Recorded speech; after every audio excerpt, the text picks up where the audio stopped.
Cody's killed a few animals. He's killed, when he was 3, he microwaved a cat, and he's also killed a little small dog. My mom had a little Yorkshire Terrier, and he said he flipped it and it broke its neck.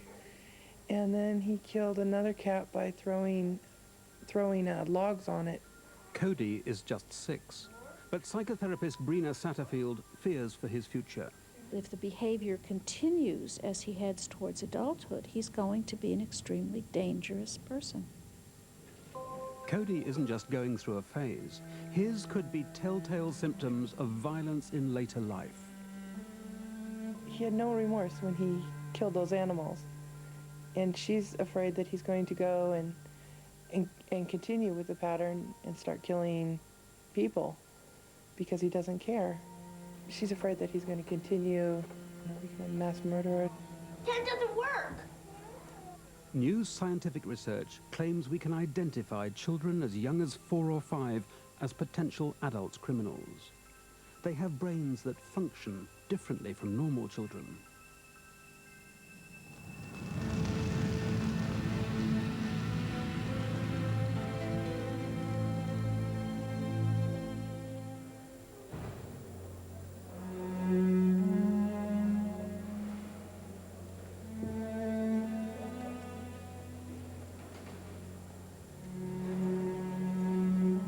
There's growing clinical evidence that persistent criminals are different from other law-abiding people.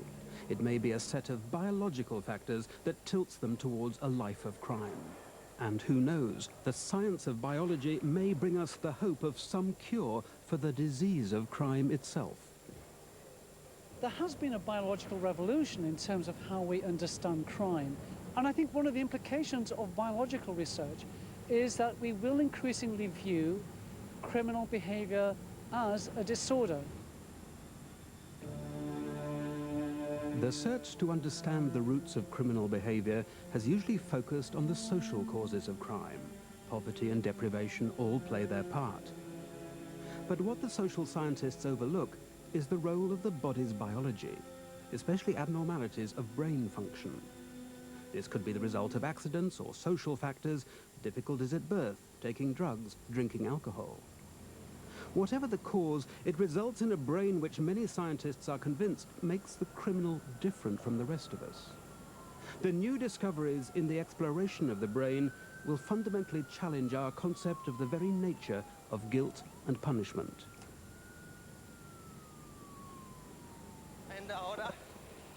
In the light of this new science, we can trace the pathway to crime of 2 adult offenders. Frank is a career criminal.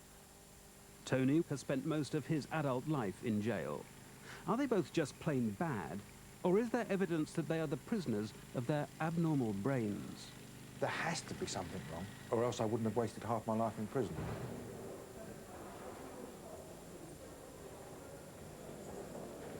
Most of us have broken the law as children. Few make a habit of it. Still fewer continue into adult offending. Studies consistently show a tiny handful of children who go on to a career of adult crime. It is true to say that there are a dangerous few, that there are only a tiny fraction of the total population who commit most of the misery. They commit most of the crimes. Researchers now believe that we can identify the dangerous few long before they ruin their own and other lives by tests that show how the brain is working. Even more dramatic is the claim that treatment can save children at risk of a criminal career. So who are the dangerous few?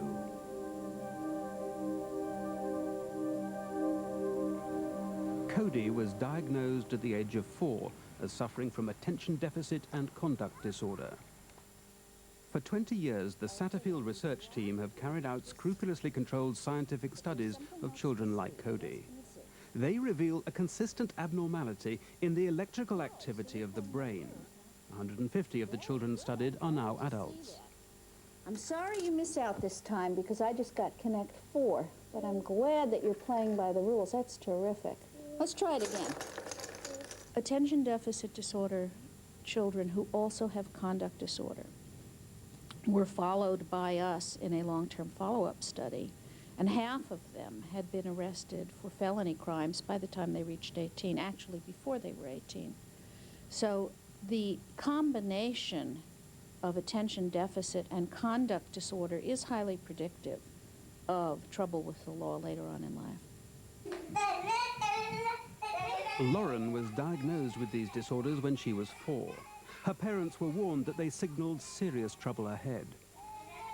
Lauren, if untreated, if we didn't intervene in her behavior, if we didn't do a hands-on action with her, she would be probably a 12-year-old runaway who was promiscuous in sex and probably, you know, in jail at some point, you know, before she was 20.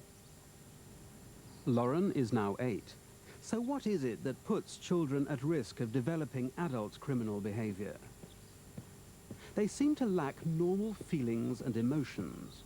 Lauren's symptoms were typical. Say goodbye. Let's take a close-up of a kiss. Wait. Lauren was different from birth. She never smiled. That was really hard. The child never went through that, you know, stage of smiling and cooing and laughing that maybe 3 or 4 months old do, and she just never did. And she was so different from what I expected a child to be, or compared to her older sister. None of the other children were like this at all. A disturbing symptom is their attitude to suffering. Cruelty to animals inflicted without remorse is one of the clearest indicators of violence in later life. Cody doesn't seem to care that he's done it. When he killed the dog, it was my mom's dog, we were babysitting, and we get to the airport, and he's yelling out the window, "Nanny, I killed your dog, I killed your dog," and he was just he thought that was the greatest. I don't know, he didn't have any remorse at all. This little boy from a very young age showed a lot of particularly disturbing behavior. He was extremely aggressive to peers early on, and he is to siblings now constantly, to the point where his mother has been told to watch him when he's home all of the time when he's with his siblings. I'm concerned that he might hurt his siblings.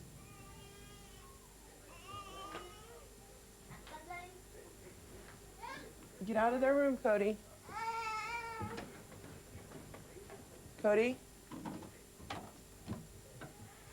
Out. Get out. You're not allowed in here. Yes, you are in here. Get out of here, please. You're not supposed to be in here. You remember why? Yeah. With his sisters, he'll just hit them for no reason. And if they do anything, the slightest thing, he gets really upset. They go in his room, he has a tendency to just grab him by the hair, the arm, the leg, and drag him out. Come on. They do raspberries with their tongue, and he didn't like that, and so he just backhanded her, just slapped her right across the face. Brina said that one day he could blow up and kill one of my daughters out of just anger and not even think twice about it. Baby alert! Baby alert! Okay, hold on, Code. Don't touch her. Don't touch her. By school age, Lauren's behavior was leading her into trouble. There was a time that Lauren took a little tile tool to school when she was about 4 years old. And this tile tool, you could put a piece of tile in it and it could cut the tile. You can also put a finger in it, and I suppose it could slice a finger. She was showing kids this tool, and I guess it scared the school, because I think she had asked a child to go ahead, stick your finger in it. I was called several times by the school because they were concerned about her level of violence and aggression in the classroom. Lauren was forever in trouble. Her mother's attempt to correct her seemed simply to fuel her defiance and her sense of menace. I used to think Lauren was going to kill me. in my sleep. Because Lauren, she would do whatever her impulses told her. And if I made her mad, I was the one reprimanding her. You know, I was the one who was going to get in trouble for it. And I just used to think that she would kill me. It's a really sad thing for a mother to say. Do you have your lunch by the door? No. Excuse me. Eye contact. Yes. Lauren, eye contact. Yes, I'm all ready. Do you have your lunch by the door? Yeah. Okay. This is where I grew up right here, and that's where we stole the car from. This is where I'd leave that apartment and get into a lot of trouble and sell drugs, and we deal our marijuana and deal our speed. Danny's ingrained and infant delinquency wasn't diagnosed. His mother hadn't heard of attention deficit disorder. When he started stealing at 3, boys, she thought, will be boys. I said, "What's under your shirt?" And he said, "Oh, it's a secret." And I said, "Well, I have to see the secret." And we lifted his shirt, and he had stolen from his little friend about 6 little cars. And I said, "You can't take these." And he said, "Yes, I can. I had them hidden." Attention deficit disorder children are different than the ordinary child in that the patterns that they get into of lying and stealing are pervasive. They're not transient. They last for longer than 6 months or a year. Danny came from a well-off and stable family. He had no need to steal. But for him, stealing and the habit of lying became both casual and compulsive. Mischief was maturing into delinquency. He constantly lied. He was the greatest. And he was very convincing and very good at it. They become quite skilled at lying and the predicaments that they had gotten into and the excuses of why they weren't where they were supposed to be or why they had stolen a car or whatever the situation was. He was very gifted at that. Children like Lauren and Cody have a brain abnormality consistently found in those who go on to a criminal career. Good or bad social environment will only have some effect. This basic biological defect is central to the potential for crime. No, he says. You hot? You hot? Don't climb up that way. Don't dig that way. Although they're hyperactive, these children actually suffer from a low level of arousal in a part of the brain called the frontal cortex. Arousal levels can be monitored and measured by the amount of electrical activity in the brain. Scientists have found that one wave pattern, the theta waves, is invariably different in children at risk of criminal behavior. When you're drowsy, the theta waves are slow and large. When you're concentrating, the waves are faster and focused. The at-risk, overactive children have, paradoxically, an abnormal degree of the drowsy pattern. One British study by Adrian Rain measured arousal levels in young boys before any had committed an offence. The critical question, basically, is can those criminals be identified 9 years earlier on the basis of the measures of arousal? And the answer is yes, they can. We find that the criminals have an excess of theta activity here. And theta activity is slow wave EEG. It measures an under-aroused individual. So essentially, the 3 measures of arousal were all predicting to who becomes criminal 9 years later. What causes low arousal in children? Very often brain damage results from problems at birth. Cody suffered severe oxygen deprivation when he was born. His deep behavioral disorder is matched by a classic pattern of low arousal. But why should low arousal predispose a child to crime? The answer lies in how the brain works. The frontal cortex regulates the ability to plan and organize behavior. It also controls our emotional reactions. In normal people, important messages from the nerves activate the frontal cortex, which analyzes them and then tells the limbic system how to react. This area generates our emotions like love, anger, and fear. The limbic system is the seat of our instinctive, irrational, or impulsive behavior.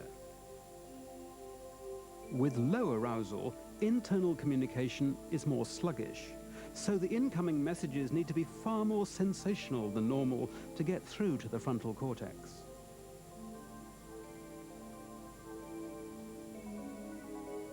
This means the cortex is slower to activate the limbic system, which in turn fails to generate normal feelings of fear.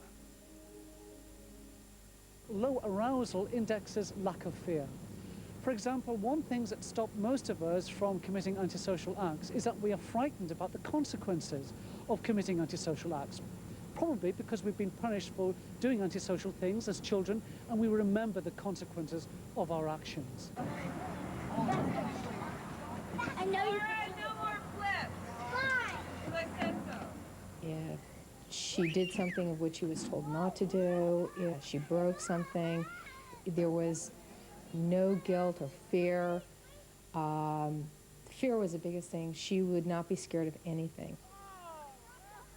Discipline meant nothing to Danny, because by the age of 10, he was literally fearless. He would stay out all night, using and selling drugs and stealing to buy more of them. I started selling the marijuana, and which hooked me onto cocaine, and then hooked me onto crystal meth, speed. And when I was selling that, that's when I got caught a couple times by other police officers in other places, hanging out with friends, selling on the streets. We found no matter what the discipline was or the consequences for his misbehavior, it was never enough. We couldn't punish him enough. He was at that point becoming bigger and stronger than I was anyway, and he could walk out the door. I mean, he knew how to ride the bus system. He could steal money. He could take my jewelry. He could sell it. He could do anything he wanted. There was no stopping him. We were really at a loss for answers. It may seem contradictory that the overactive child has an underactive brain. But an active frontal cortex is essential to the ability to concentrate. Their low brain arousal means that hyperactive children can't focus their attention. They're always on the move. The primary consequences of not being able to focus attention in school are very, very bright children fall way behind in school. They're unable to do any academic work at the level that they should be able to do it given their IQs. As they fall further behind, they develop a very low self-esteem and low self-image.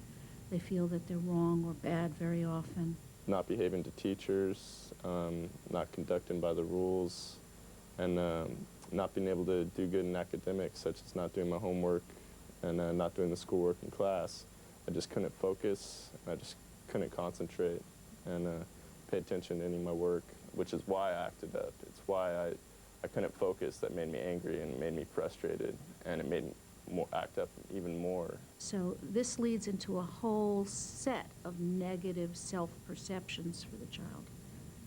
And very often they make up for that by doing things, simple, effective, immediate things that make them feel good.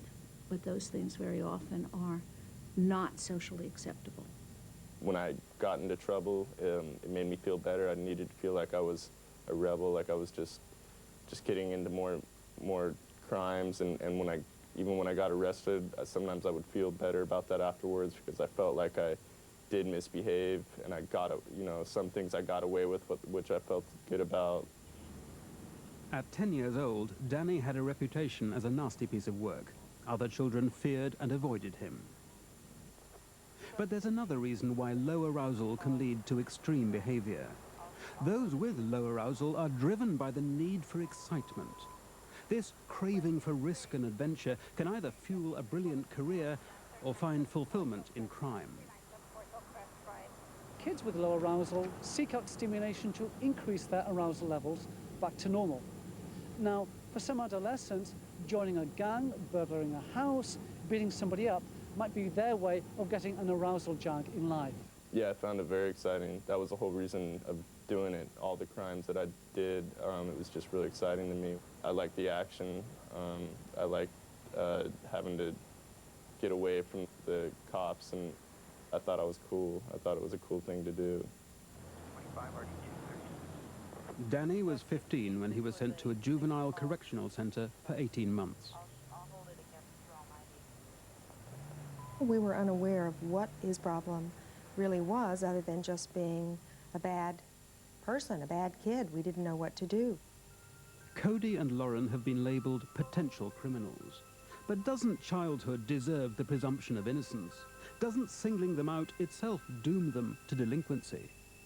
It does seem a little beyond the pale to take a child, say, in 5th grade and go out and start measuring their arousal and say, well, you're in danger of being a future criminal. That doesn't seem right to me. If you don't label a child or don't diagnose a child, you can't get him proper treatment.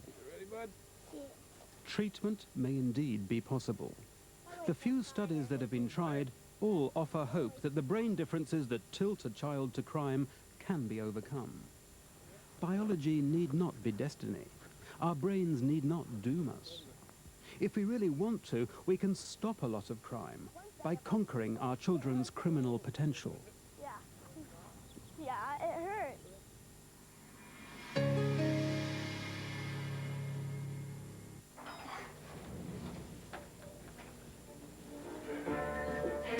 Cody is undergoing intensive treatment. The aim, to change his behavior. The prize, to save him from his potentially criminal self.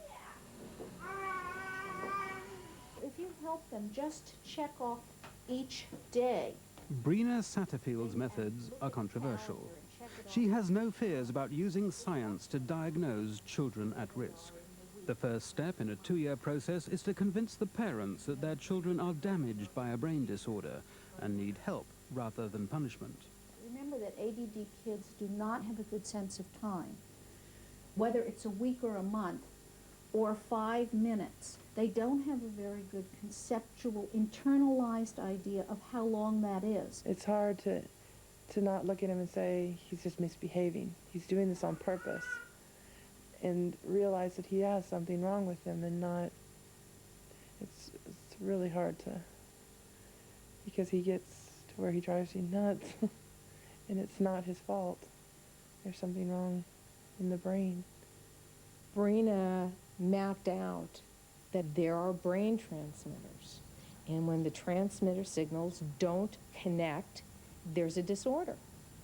Her stealing wasn't her stealing, it was part of this disorder. It made it so much more easier to look at it that way. The next stage is to teach the parents how to cope with these apparent children from hell. One of the immediate problems is that parents are very reactive to what their children's behavior is or fails to be, and so they're constantly chastising their children, and a lot of anger develops. I truly hated my child. I hated Lauren. I mean, my whole life was turned upside down around this child. I mean, here, the guilt a mother has on feeling hatred towards a child, their own child. Brina made me look at this as a handicap. You wouldn't yell at a retarded child. You wouldn't go smack a retarded child. You know, you just can't. And you have to step back and you have to go, they are incapable of controlling their behavior. They are incapable. You're a star, aren't you? Yeah, I'm the star. The other part of the treatment is chemical. Come here, you need to take your pills. Ritalin is a brain stimulant. You'd think the last thing a hyperactive child needs is stimulation, but it's the underactive brain which needs a kickstart to activate the frontal cortex and help him concentrate. And then I give him his medicine, and about a half hour later he starts to calm down. Cody wouldn't be able to even go to school. He gets so excited and stuff, there's no way he could settle down enough for a teacher to teach him. Without the medicines, he's that out of control. With the medication and with everything we've been doing with him, he's calm enough where he can go to school, he gets good grades, and they haven't really noticed too much of a problem. You're on the other team. Okay, I got it though. Cody, I got it.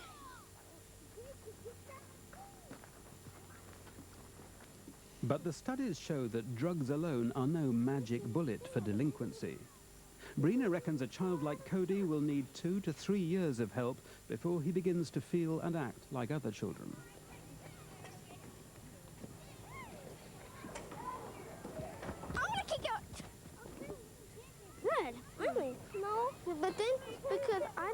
too. I don't think basketball is... Oh, I don't know, do something. The drugs help Cody concentrate on the learning. It'll take a long time to translate this into being a more considerate and tender child. I think you like to throw things, right, when you get mad? Only sometimes I do that when I get mad. Did you get mad at that cat when you were throwing wood at the cat? Were you mad at the cat for something? He didn't do nothing to me. Well, why did you throw the wood at the cat and kill the cat? I don't know why. You don't know why? I wonder if you were mad about something at that time. Were you mad at somebody else or about something else? I wasn't mad at somebody. I don't know why I hit the cat. A child such as this doesn't have the same set of feelings that you or I would have when we hurt another person. He doesn't have the sense of shock or horror at what that means. And then what happened? And on the way home, I threw rocks at him. You threw rocks at him? Yeah. And after that, my dad called me. Okay, but did you ever think of saying, Kevin, that's making me really angry and I don't want to be your friend if you're going to treat me that way? Hey, Jimmy, let me use it, please. Come on. Hopefully, treatment will help him to understand how others feel when he hurts them. Good behavior in the living room. Top down 50. Okay, well here, take your chips. Okay. How many do you get for eating all your breakfast? 3. 3? A further layer to Cody's intensive treatment is less sophisticated: bribery. The parents are asked to operate a reward system. Look at how many chips you get. Come here. Okay, what did you get for study time? Everything. You think you did good? 3. 3? Yeah. You know what? What? I think you did so good. Yeah. I think you did super good. I give you 5. Wow. That was the best study time you've ever had. Yeah. Yeah. Little plastic chips are given to the child for specific good behavior. The child can then cash in these chips for the pleasure of watching television, going to play with a friend or whatever. It's a juvenile capitalism whereby the child sells not his labor, but his behavior, and the whole family profits. You'd be surprised what a little piece of plastic does. He really is motivated to earn those. Otherwise, he doesn't get to do anything. And so he works really hard trying to get them. It's bribery, but it works. Lauren's family have completed 3 years of the Satterfield treatment. She still needs stimulants to help her concentrate, but the mix of therapies have changed her behavior. And Francine is no longer afraid of her daughter. Thank God I don't have that fear anymore. Lauren's not that child anymore. She has guilt now. She has a little fear. She has a conscience. She feels sensitive towards other people's pain. She's the first one over to a child who's hurt themselves in school. This is not the child that was 5 years ago who couldn't care less about anybody or anything. Yes, everybody. Brain abnormalities such as Lauren's can strike in the ghettos as they can in middle-class suburbia. The difference is a privileged family can afford to invest the money and the time in treatment. Other children who completed the Satterfield course are now law-abiding adults.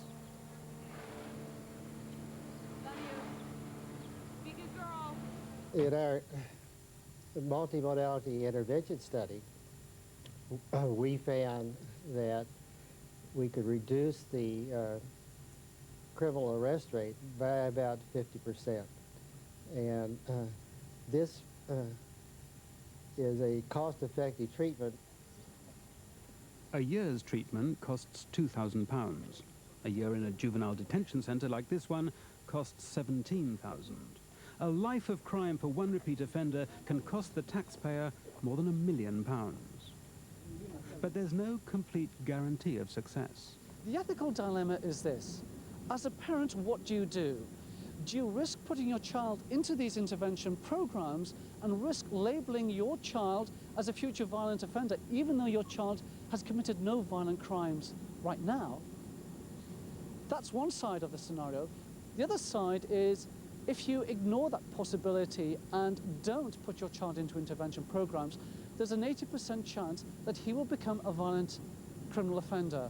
And he'll not only destroy his own life, he'll destroy your life, the lives of his brothers and sisters, and more importantly, the lives of innocent victims of his violent crimes. Danny is too old for the Satterfield treatment. But is it too late to correct the biology that makes him a wrecker? After release from detention, Danny's parents, in desperation, tried a new, untested method to correct abnormal brain patterns. It's called biofeedback. My behavior was so bad in the past that we didn't think that we could change it, and we didn't think there was anything that can change it. And when I started, I mean, we just tried it out basically just to see if it would help at all. The first stage was clinically to assess whether or not Danny had the classic abnormal brain pattern. The evaluation of EEG showed us a predominant theta activity.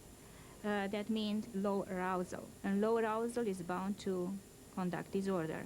He had incredible conduct disorder, such as using drugs and selling drugs, stealing cars, threatening the family members, sometimes even becoming violent in the family. The scientific evidence is that under the right conditions, we can retrain our own brains to change our own arousal levels. And I'd like you now to look in front of you and focus on Pac-Man. Be as relaxed as you can be. That's very good. Just be very, very Biofeedback sounds like fringe science. It involves, in this case, a simple video game. The difference is that it's the patient's own brain waves, not his hands, that control how well the game is played. If you focus more, the Pac-Man will be eating more of the pellets. When you get unfocused, you can see that he slows down and he stops eating the pellets less. So it is a really good game because it really keeps your attention focused. And as you're concentrating on him, that is making your brain concentrate. The more sessions you have done, the faster the results will be. So if you do 3 times a week, in about a year, you have a complete and permanent change in your brain activity. Danny's brain waves have changed, and so has his fearless, selfish quest for sensation. Now, his brain waves are in a normal range. So it's a normalization of his electrical brain activity that leads to, of course, a normal behavior. And within 3 weeks, a total miracle had happened. He went from making, first of all, from being not interested in school to becoming interested, and from making Fs to bringing home As, perfect scores on tests and reports. Biofeedback is a miracle to me.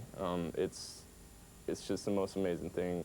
For me, as long as I stay focused and I stay off drugs and I'm staying clean and sober, then those 30 sessions are going to stay with me for a long time, and so far it's worked. My concentration is already up. It's almost like taking a pill that cures you for the rest of your life. I've been working on this too long. I don't have lyrics for it yet. It's too early to claim a miracle fix for 20-year-old Danny's delinquency. But he recently attended his sister's wedding, the first family event he'd been to in years, played a song he'd written, and passed his exams with distinction. When I go to the music school in the future and try to get a good degree and lead somewhere to a good career in the future.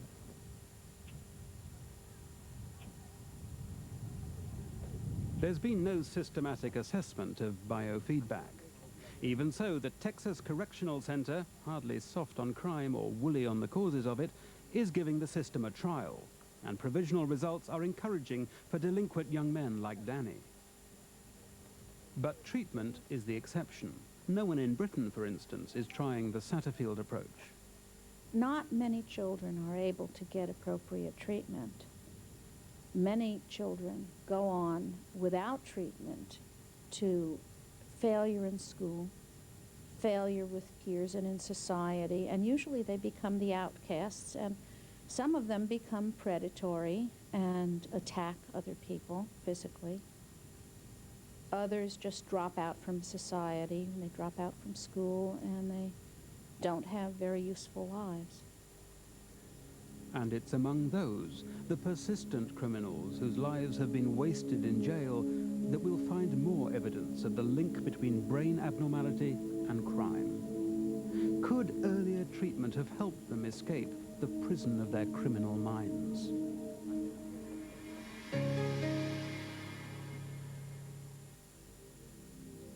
Britain's prisons house more than 50,000 inmates.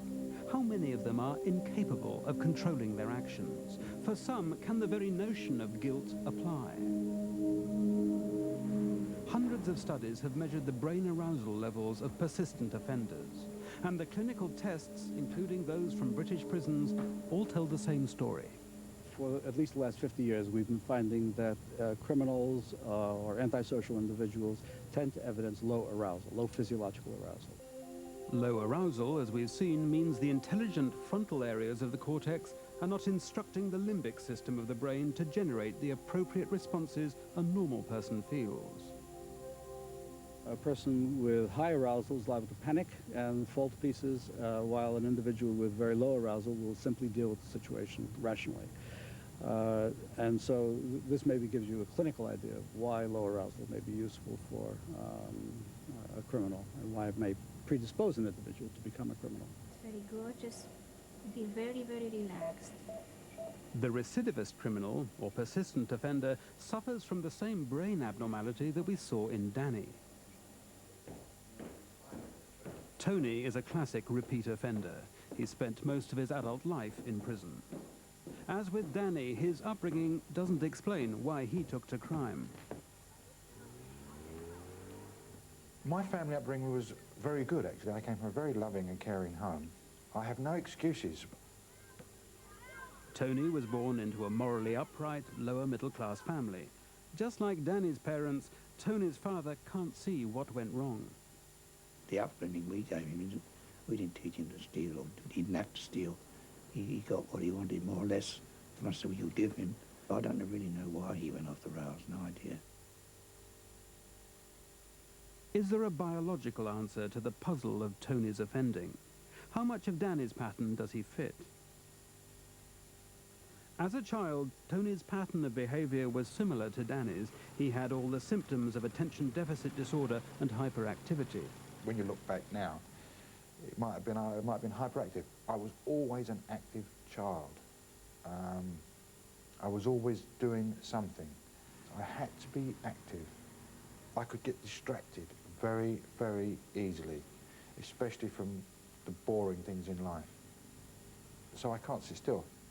I don't think I ever remember him reading a book. That wouldn't be enough for him to keep him occupied. But just sit quietly, I think, was unheard of. Other, more exciting temptations beckoned. A younger person showed me how to steal cars. If I couldn't afford it, oh, I'll steal it. And that was kind of a breakdown of law and order situation, which started at about 11 and got out of control by about 17, I suppose. And it broke my heart, really, when I first found out he was in prison. I thought his mother, it nearly killed her. Well, it certainly did. Come on, James, keep in with it. This is Frank, a career villain. He served 15 years for robbing a silver bullion van. His pathway to crime is perhaps more understandable. Unlike Philip, he grew up in disadvantage. Crime, to some in the East End of those days, was a way of life. Frank started to steal in a small way when he was only a child.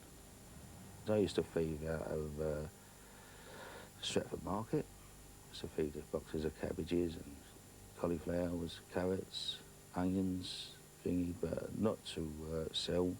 Just take them in the street and give them, let the people in the street have them.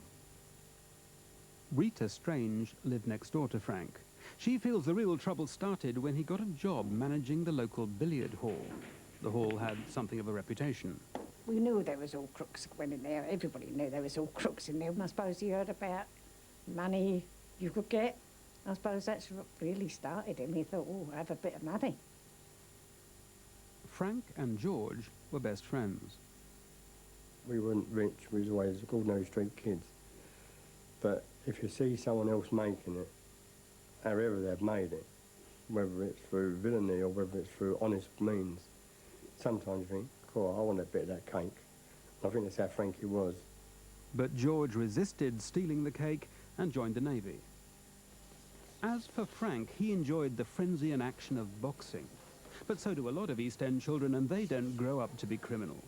Did Frank box because of an underactive brain which couldn't concentrate at school and craved sensation? When I'd done the bullying robbery, it was the thrill of it. I would say more so than the money. So they tell us more about nouns. They make writing more interesting. Frank is only now learning his ABC. He found reading and writing impossible as a lad. Over 100 studies show that career criminals have a low verbal IQ. Was Frank's disadvantage another bias of the brain to crime? A far better idea of what the sentence is about. Yeah? There's another clue deep in the furrows of the brain. When scientists compared the brains of non-criminals with persistent offenders, they found that the language side of the criminals wasn't working as well. We found the left hemisphere to be much poorer in terms of processing verbal material. And it just may be that processing verbal material is very important in terms of learning social rules. A conversation between the two hemispheres of the brain is essential if the left side is to control the impulsive and emotional right side of the brain. An internal moral code is critically important in the development of a conscience. And effectively, if you don't have that internal regulation of verbal processes, then one may be less able to generate that internal verbal code which guides and regulates your social behavior. But there's still more to the new discoveries of the link between crime and the brain. There may be a fault in the very structure of the brain of the persistent offender. 2,000 such criminals were submitted to a battery of neurological tests. The recidivists we've studied over the years, the probability is probably over 90% that he has an abnormality of his brain. From the neurological tests, the brain's functions could be mapped. The grey area indicates low activity. The normal brain is on the left, and this is the brain of the career criminal. The frontal cortex in the repeat offender isn't working properly. The rational area of the brain isn't controlling the instinctive and impulsive limbic area. We have urges, a gas pedal go system, and we have a braking system to put the brakes on, the inhibition. And what most of these recidivists appear to lack is the braking system. So when that part of the brain is dysfunctional or damaged in some cases, those brakes are gone, and the individual is a victim of their urges and will continue to commit crimes, often silly crimes, and of no real substance in terms of gain for them. Tony's crimes fit the pattern of criminal brake failure. His wife knows that failing well. He just does so many things on impulse that he never stops to think about a thing. If it's what he wants to do, he does it. End of. And he won't stop to think of the consequences. Oh. Never mind. Never mind. Tony and his wife, married for 20 years, have spent just 3 of them together. She's stood by him and pays him regular visits along with the grandchildren. She's never understood why, with so much to lose, Tony took to crime.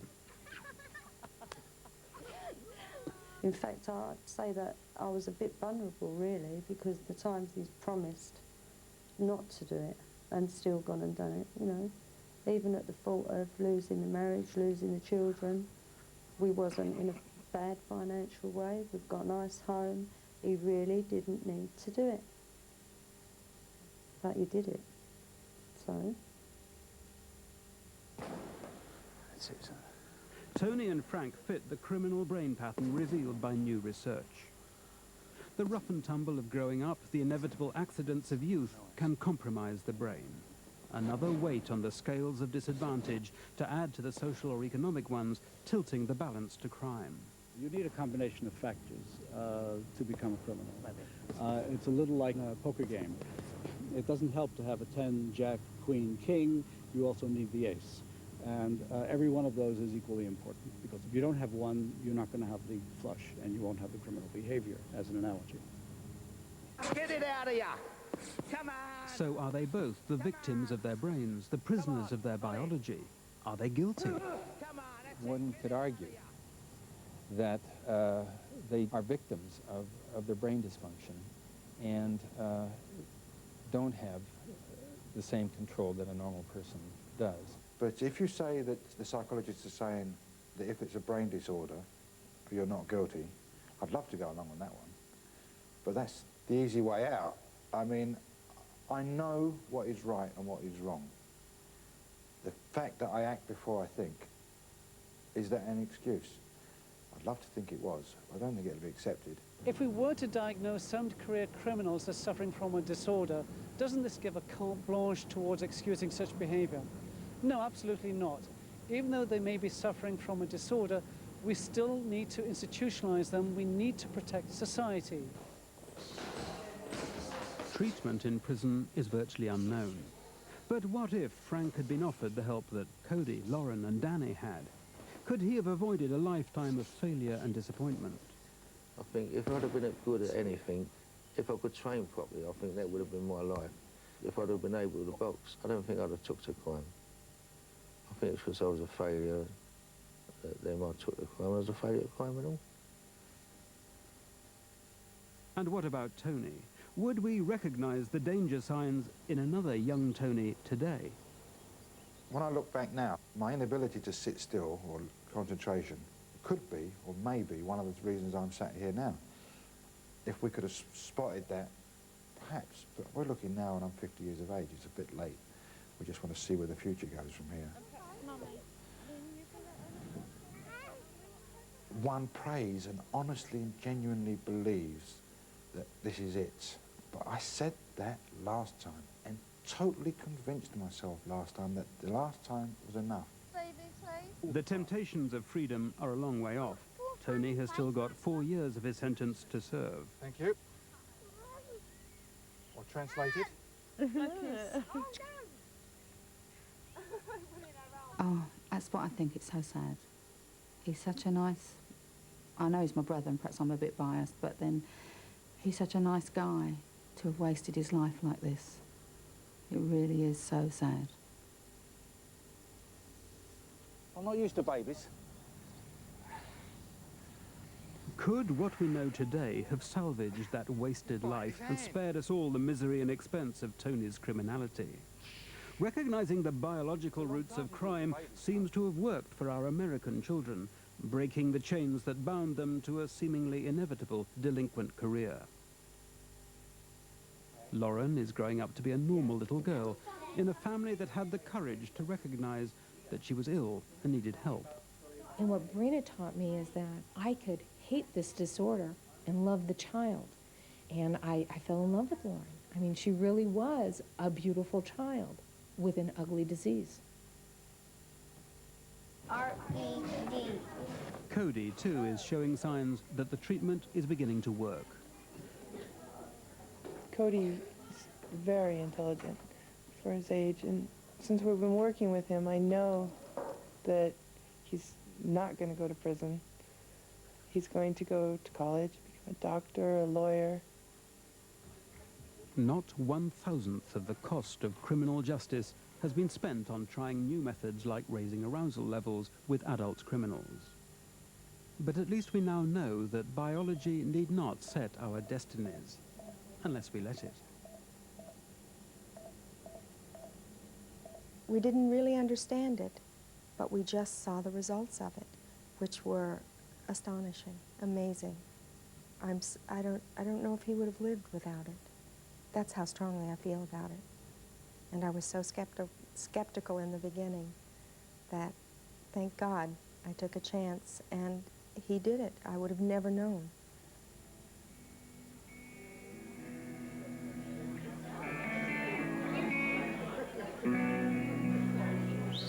Danny can now look forward to the rest of his life.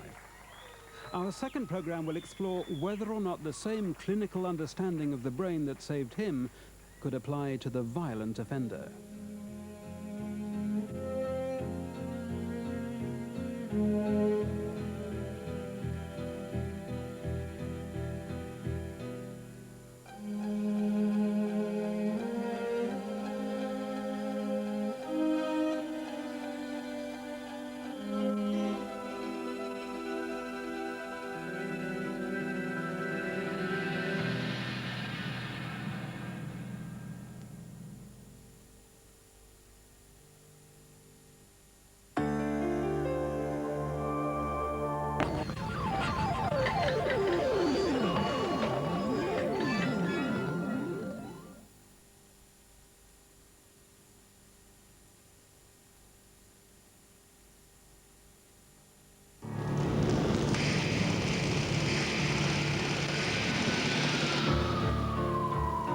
Rusty workmen cut the throats of this old man and his wife while out on a routine robbery.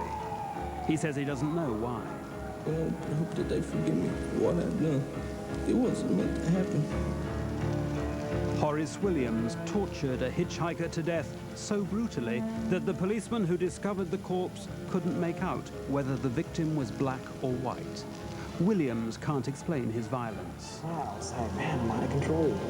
I'm out of control, and I couldn't understand it. Bobby Joe Long's catalogue of crime includes more than 50 rapes. He's committed at least 9 murders. Is evil the only explanation? I know it sounds awful, especially after the things he's done, but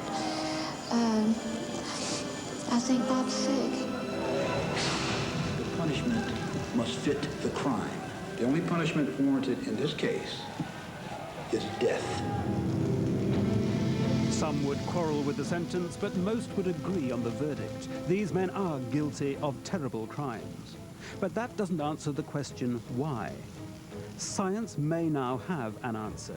Each has distinctive brain damage which fits his particular type of violent crime. Chemical or physical dysfunction may explain their violence. Can it excuse their guilt?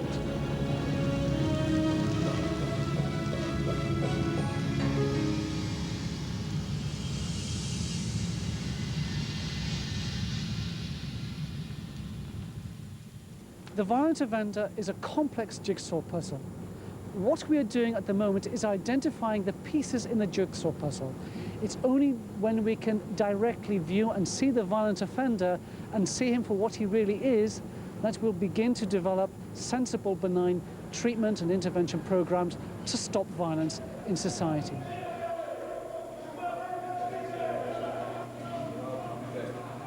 The search for the roots of crime has been left to the social scientists. Yet poverty, neglect, abuse, poor education don't explain why most poor people aren't criminal, why the products of broken homes don't all go off and break the law.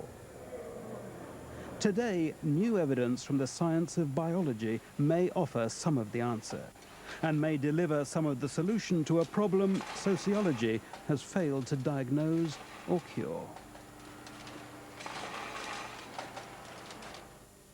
We assume in the law that everybody is born with enough sense to control their own behavior. On the other hand, we should realize that there are some people who are so impaired or so different in the way they control their own behavior that to hold them criminally responsible would be as though we were holding a 3-year-old child responsible for murder and we're deciding to inflict the death penalty on a 3-year-old child. The question is, where is the line to be drawn? And the biological state of an individual's brain is the really critical determiner. It's long been understood that brain damage can result in extreme and violent behavior. Ted Bledsoe developed a disorder known as episodic dyscontrol. Suddenly, and without reason, he'd lash out in the course of a seizure. It was only by good fortune that he avoided actually killing anyone. I was a precocious child in the sense that I was intelligent, highly intelligent, I think, and had a good imagination. I was energetic, and I did get into the childhood trouble, the childhood fights. I won a few, I lost a few, but I was not a violent person. I did not destroy things. Ted was a brilliant school pupil and medical student. He qualified as a radiologist and set up his own practice in Washington, D.C. The practice prospered. But Ted was troubled by increasingly severe neurological problems. It was getting to the point where if I became annoyed by anything, instead of dealing with annoyance, very quickly I was dealing with rage. And that rage expressed itself in violence. The brain is a complex and multi-layered structure. The limbic system lies at its center. Here, all our primitive, innate emotions of love, hate, and anger are generated. Governing these emotions is the cortex. This is the thinking, socialized part of the brain, which stops us acting on irrational or inappropriate impulses generated in the limbic system. The rage attack is something that the individual cannot inhibit. The pressure cooker explodes and overrides all the inhibitory controls the individual might have at hand. Episodic dyscontrol, or rage attack, is an electrical storm starting deep within the brain. The hurricane spreads through the limbic system and can't be held in check by the cortex. In Ted's case, the disorder was probably the result of a tumor which was later removed, but that didn't stop the rages. There were episodes of violence against people which were particularly painful. One was against my former wife, and I slapped her, and she slapped me back. And I turned on her, and she was quite clear that I was enraged and that I was going to do her harm. Well, she picked up the phone and called the police, which enraged me even further. And I stalked her into the living room where I knocked her down, and I got on top of her, and I beat her with my fists. And I could have beaten her to death. Had I a weapon in my hands, I could have easily killed her. And all of a sudden, it was all over. And here I was with my wife lying on the floor, and I astraddle of her, panting because of the physical exertion of hitting her so many times. Rage attacks tend to run their course, much like an epileptic fit. Once it's released, like an instinctual behavior pattern, it goes through its course and it ends when it ends. And it could end in 15 seconds or 30 minutes or maybe 2 hours. And afterwards, the individual is exhausted and had no intentionality to rage out at someone, physically strike someone, or do what they did. Something had changed, and I could not control the urge to destroy. The annoyance went from, oh, get away from me, leave me alone.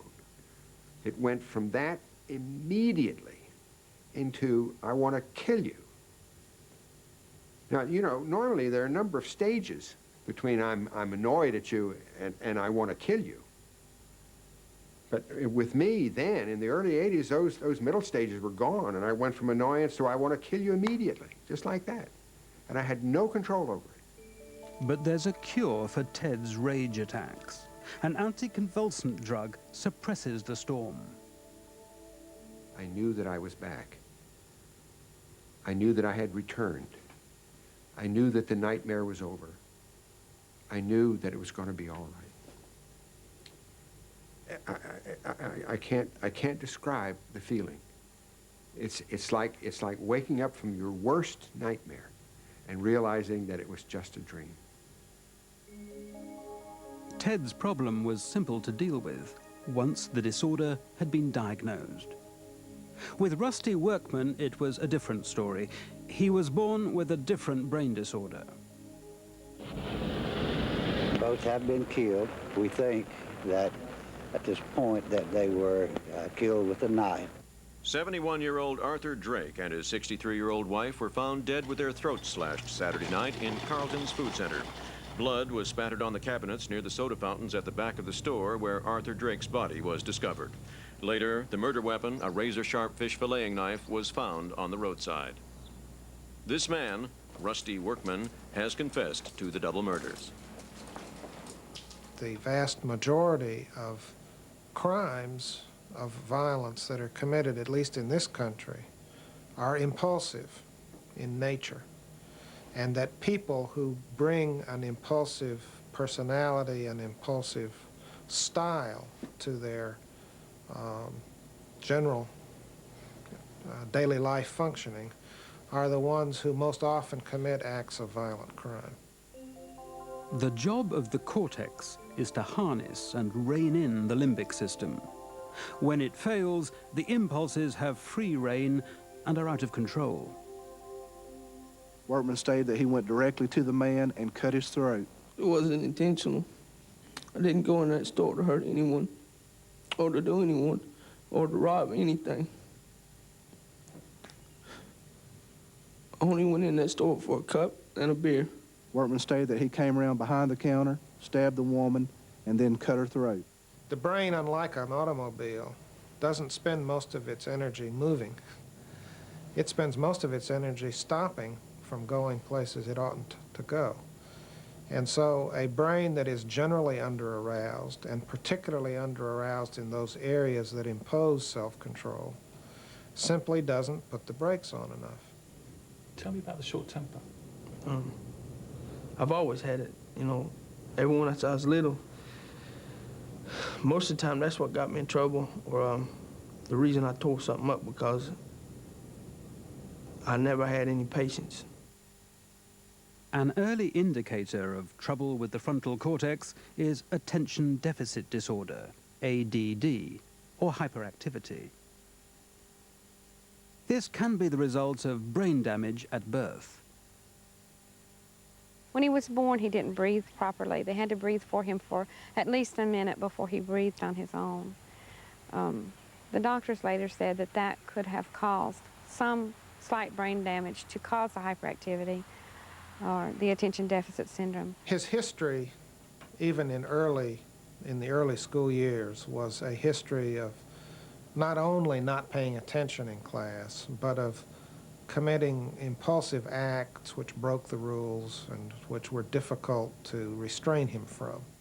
A failure to concentrate often goes with impulsiveness in ADD children. The two symptoms result in disciplinary problems and poor performance. A self-reinforcing spiral develops of frustration, failure, and fury. Aggression becomes bullying, and bullying can set the pattern for a lifetime's violence. What were you like at school? A bully, mostly. You know, I was pretty good. When I got up to like 7th, 8th grade, something like that, I was pretty good size. Rusty was the firstborn.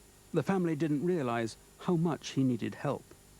We actually didn't know that there was any difference in him until our daughter was born. And she was quiet and sat and looked at books and played with toys for endless hours. And that never happened with Rusty. Nothing ever kept his attention that long. There is a well-tried treatment for ADD. Ritalin is a stimulant which galvanizes the frontal cortex to govern the limbic impulses. Only when a child is in control of his brain can he begin to learn to master his more impulsive instincts. He also was administered stimulant medications for a while to good effect. The regrettable thing was that someone who was misguided advised the parents that they should not administer stimulant medications because, in principle, medications shouldn't be given to children. And as a consequence of that, they withdrew those medications, which then led step by step to a pattern of misbehaviors later on that turned out to be quite regrettable. One time I had a principal, he used to harass me a lot. Without even thinking, I had pinned him to the wall with his desk, had pushed his desk and him all the way to the wall and told him if he ever done it, I'd break his neck. ADD children and adults very often seem to find some way to medicate themselves. For example, they consume tobacco in various forms more often than other children and adults. And nicotine has a well-known stimulant effect, which in this particular instance is beneficial in the sense that it reduces inattention and impulsivity. While stimulants help those with ADD, depressant drugs have the opposite effect. The frontal cortex becomes even more neglectful of its responsibilities, and the limbic system runs riot. Alcohol is a surprisingly devilish drug. Initially, seems to be a stimulant. The trouble with it is, it has its really more famous effect of depressing the central nervous system, reducing brain arousal, and generally further eroding such an individual's impulse control.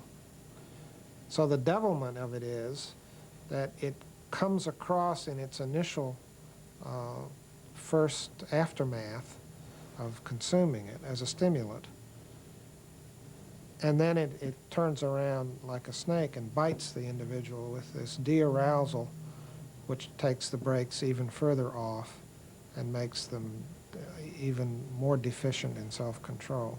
After the first time I got drunk, it got to a point where I liked it so much. And when I got drunk, you felt like you just couldn't be hurt, you couldn't be stopped. As a teenager, I drank every day. Rusty had never received proper treatment for his ADD. Drinking depressed his control systems even further. One night, his impulsive actions ended in tragedy. What do you remember in the convenience store? Basically, it's so hard to explain. It's just, by that time, you know, it was like the point where you get so drunk, you're in and out. You're not completely passed out, but your mind's not resting on what's going on. And there was some yelling, a scream. I heard the first scream, and after that, I can't explain it. I know. It's just like something snapped. No apologies and no sorries could ever explain how bad I feel, or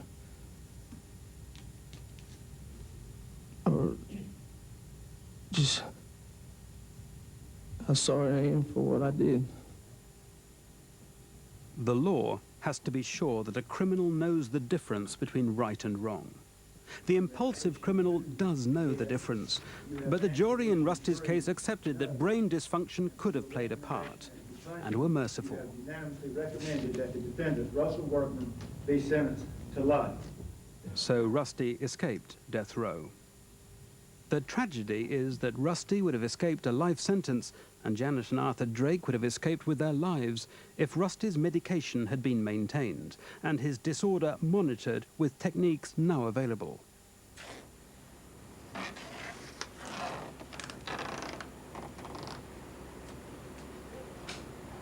Modern brain imaging techniques, like PET scans, give researchers a totally new vision of which parts of the brain are working and which are not. For the first time, we can see how the brains of impulsive killers like Rusty are different.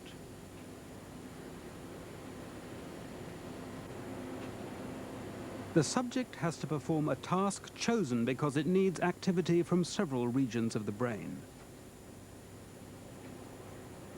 The scan shows scientists which areas are working normally.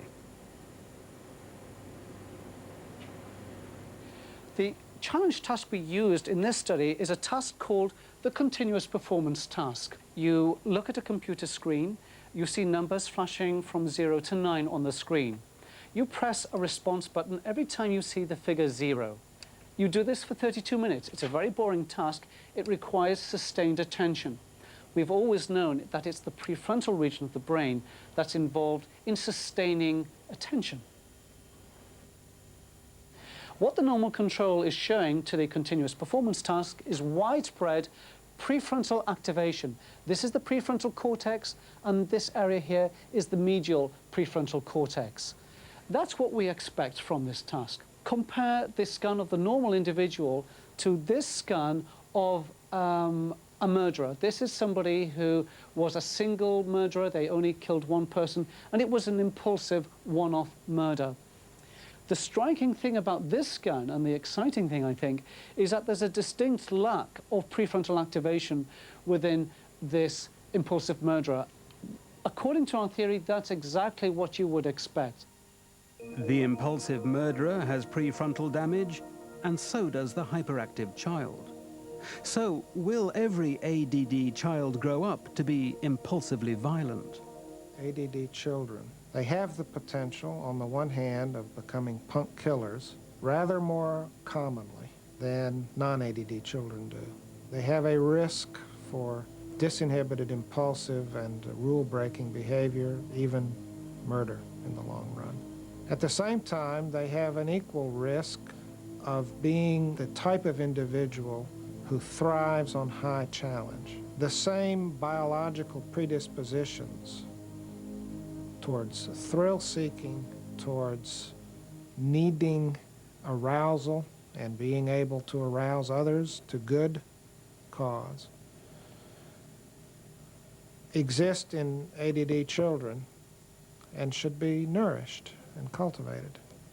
So I could wish that instead of shunning them and socially trying to avoid the problem, we would try to regain our own character as a people and engage our children in noble, strenuous, difficult, challenging, and exciting tasks. If we do, they'll build for us. If we don't, they'll destroy what we've already built.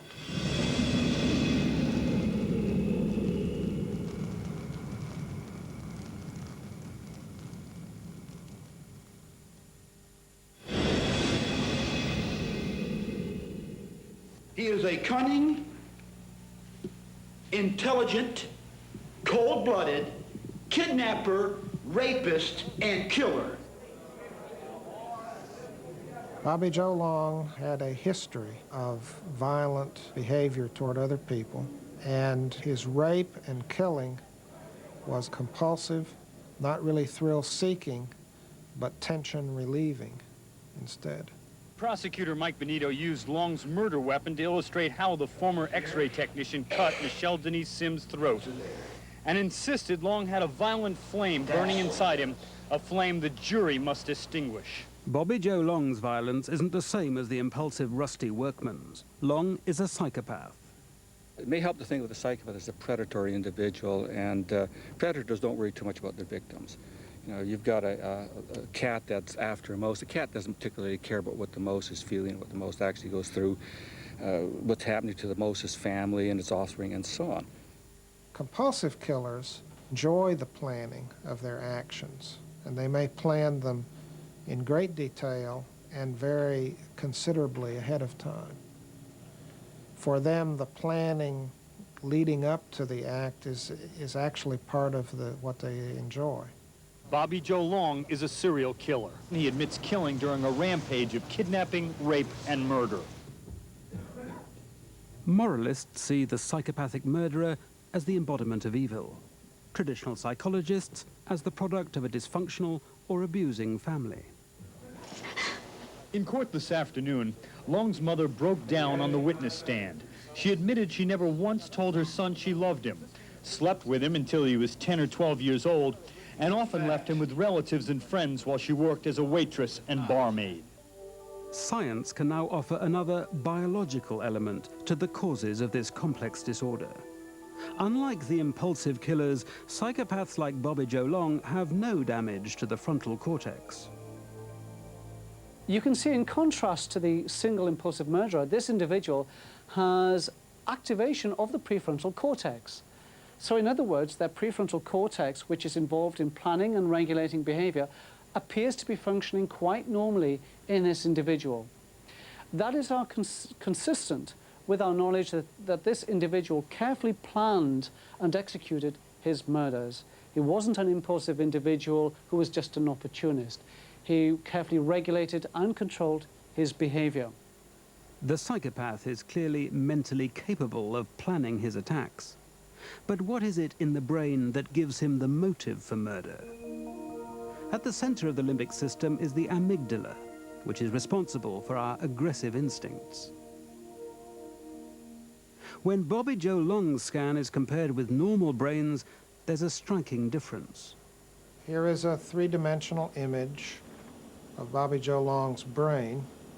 What we have here is a clear defect right in the general area of the amygdala, where the cortical rim is not closing.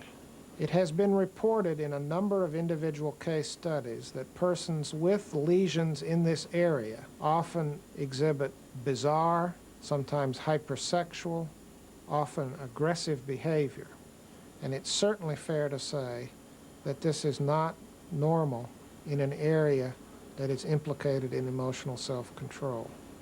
It is possible that this defect was caused by a head injury, which he sustained when he was around 19 years old in a motorcycle accident.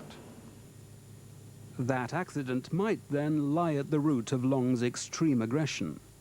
But what brain defect could account for his lack of conscience? Rusty workman can feel remorse for what he'd done. I'm sorry I am for what I did. Bobby Joe Long couldn't care less.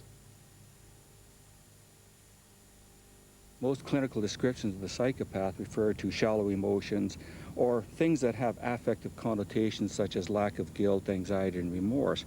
And we're beginning to believe that there must be a neurobiological basis for this.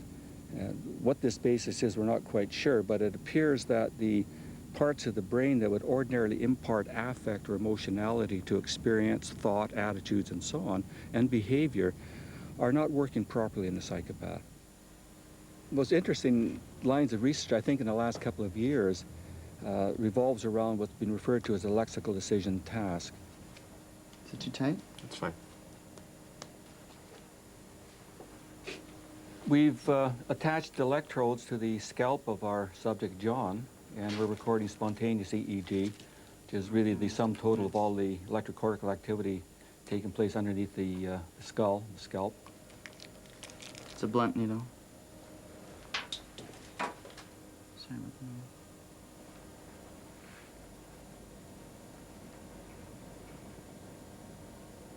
So what I'm going to ask you to do is just to place your chin right there, nice and comfortable.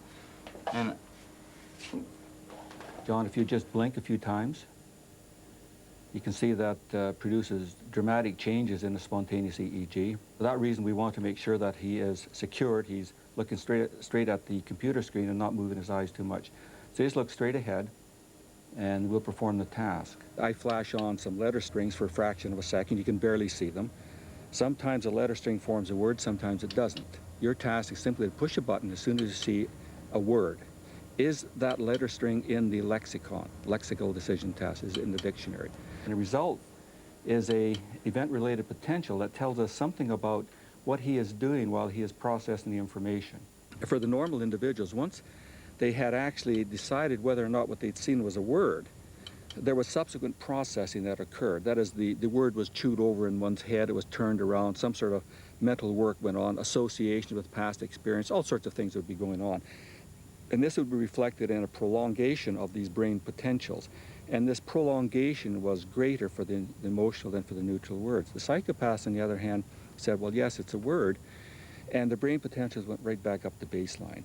The implication in this particular research was that the psychopath really processed the information in a very superficial manner. He decided, yes, this is the word, but beyond that, he didn't do anything with it. So all of the rich associations that language have for most individuals seem to be lost to the psychopath. Bobby Joe Long showed no emotion as the judge read the jury's recommendation. A majority of the jury, by a vote of 12 to nothing, advised and recommend to the court that it impose the death penalty upon Robert Joe Long. We can now scan the brains of psychopaths while they do their tests on emotionally laden language. Unlike the normal brain, there's no communication between the rational areas in the front and the emotional ones at the rear. Does this explain the psychopath's lack of remorse? He can separate his terrible actions from his feelings. For psychopaths like Bobby Joe Long, there's no known cure. If he's born without a sense of guilt, does he have no free will? Is he responsible then for his actions? Other challenging questions are raised by some researchers who claim that psychopathy might have a genetic component. The basis for the disorder is set probably at the time of conception. There are genetic factors involved in the disorder. There are certain propensities that are present in somebody who ends up as a psychopath. This doesn't mean to say that you're born to be a psychopath, or any more than we say that you're born to be a criminal. For example, some people find it very easy to become socially or emotionally connected to other individuals. And for these individuals, learning the rules of a society, what is right and what is wrong, and internalizing that right and wrong is very, very easy. On the other hand, there are individuals, I think, who find it extremely difficult to become socially or emotionally connected to the people around them. An American lawyer recently ran a genetic defense in mitigation against the death penalty in a murder trial. There was outrage.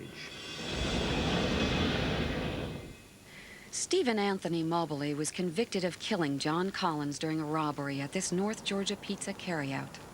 Trial lawyer Dan Summer took the case one step beyond what has been called the abuse excuse. He based his appeal on Mobley's family tree, which he traced over 4 generations. Those 4 generations included a murder, armed robbery, and rape. I've prosecuted and defended probably a handful of individuals that I would consider psychopathic. However, I've never had anybody like Tony who demonstrates on one hand high intelligence and a high degree of likability with a very heinous crime, one that was done in cold blood, and one in which there's absolutely no defense to the crime itself. By the way, here's the dominoes. Tony held up the manager, John Collins, took some money, apparently wasn't satisfied with the amount of money he was able to get, and marched the manager to the office where he was able to get some more money, ordered John Collins to face the wall, and pulled the trigger. The bullet struck John Collins in the back of the head, killing him instantly. Tony Mobley didn't need his victim's money. He came from a well-off family. His father worked his way up from a door-to-door salesman to owning one of the largest chains of stores in the southern United States. What made a child of privilege become a killer? Usually a child's value system emulates the parent's value system. And Tony's family appeared to be honest and hardworking, so that they had a value system. But Tony did not pick that value system up. His was different. His was lying, cheating, using people, abusing people. He had no regard for the feelings of another person. When we found out about the family history, it only solidified our belief that there was something going on in the family that suggested a neurobiological or neurogenetic basis for some of Tony's behavioral problems. Dan Summer based Tony Mobley's defense on the work of a geneticist, Dr. Han Brunner. Brunner has investigated one Dutch family with a history of violent males stretching back for generations, and he's found a mutation in all the men affected. Comparing the different family members, we found that the yellow symbol was only present in affected males. So each of these yellow symbols represents one of the affected males. I do believe that this metabolic disturbance is affecting the behavior, or at least is setting the stage for possibly abnormal behavior. We've never argued that the genes or the genetic defect, if it exists, caused Tony to kill. What we were suggesting was that a genetic defect may have had a role in his aberrant conduct and may have, in fact, diminished his ability to exercise free will. And to that extent, we felt a jury might consider that mitigating in nature, much like years ago, individuals who were diagnosed with certain psychiatric disorders, for example, schizophrenia, were locked up in mental institutions, and then it was determined that these people were suffering from a biochemical imbalance that could easily be corrected if Tony was suffering from a neurobiological or neurogenetic disorder, and that disorder can be either treated or perhaps cured one day, then that might alone be enough reason for one juror to vote for life rather than death. His life literally hangs in the balance on this research. The jury did not accept the plea for clemency. Tony Moberly is on death row. The argument that the brain defects that can cause crime may be inherited has not yet been established. But scientists think the day will come when they can discover the genetic link in the making of a psychopath.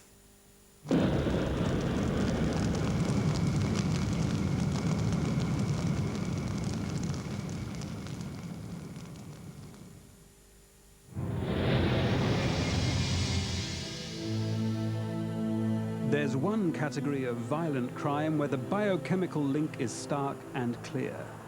Whatever the broader social and environmental contribution to offending, there's demonstrable evidence of how some people accidentally create their own violence by deliberately changing the chemical mix of their metabolism.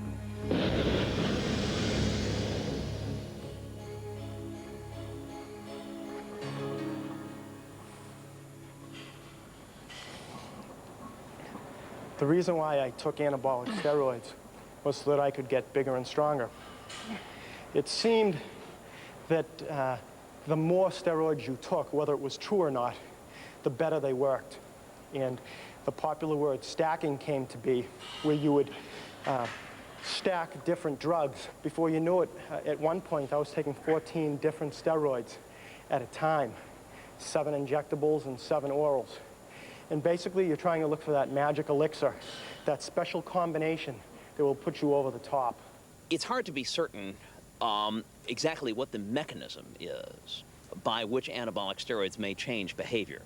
But there seems little doubt at the present state of research that, especially in some individuals, anabolic steroids can cause quite profound behavioral changes. This is a phenomenon which has been well known in the bodybuilding underground for decades, the phenomenon of roid rage, as it is sometimes called.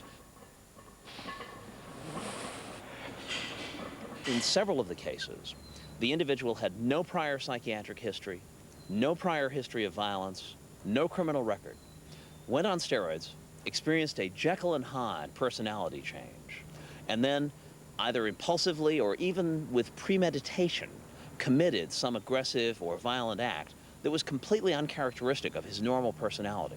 Weightlifter Horace Williams murdered someone when he was on steroids. He pleaded insanity. Williams had been taking 2,000 times the recommended dosage. I've known Horace all of my life, all of his life, pardon me. When he was a baby and his mother wanted to offer him to the Lord, I was the one that took him in the church and prayed for him. He was a very nice little boy. He went to Sunday school, and of course there were times that he came back in the evening to what we call Young People's Endeavor for the youth studies. As a child, I was always fascinated with strength, muscles. Arnold Schwarzenegger has always been a favorite model to me and for me. And I said, man, I want some arms like that too. I began to go to gyms. And as I began to go to the gyms, I was then introduced, I guess, to the steroid world. And I began to take the injectables as well as the pills at the same time. As a matter of fact, anything and everything that was on the market, I was willing to to take it. And the increase in the gains of strength and weight, stamina were incredible. I felt superhuman. I felt like I was in control of not only my circumstances and situations, but everybody else's as well. I felt that there was nothing that was presented or that would be presented to me that I couldn't take on physically. Some of the psychological effects that I experienced while using anabolic steroids ranged from paranoia to euphoria. Another feeling I had was increased aggression. I'm an aggressive person by nature, and steroids made me more aggressive. There was one time when I was riding with a guy that I used to work out with, and he was flipping my ear. And as he was flipping my ear, I felt all of a sudden like a bulldog or a pit bull.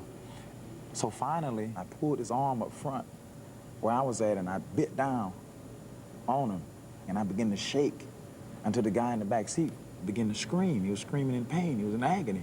And I let him go. When I let him go, I got out of the car, and I stood up, and I just began to cry. And as I was crying, I was saying, man, I'm out of control. I'm out of control, and I couldn't understand it. I had a short fuse, and that fuse became shorter on steroids. And mainly my problems with violence came in getting into fistfights.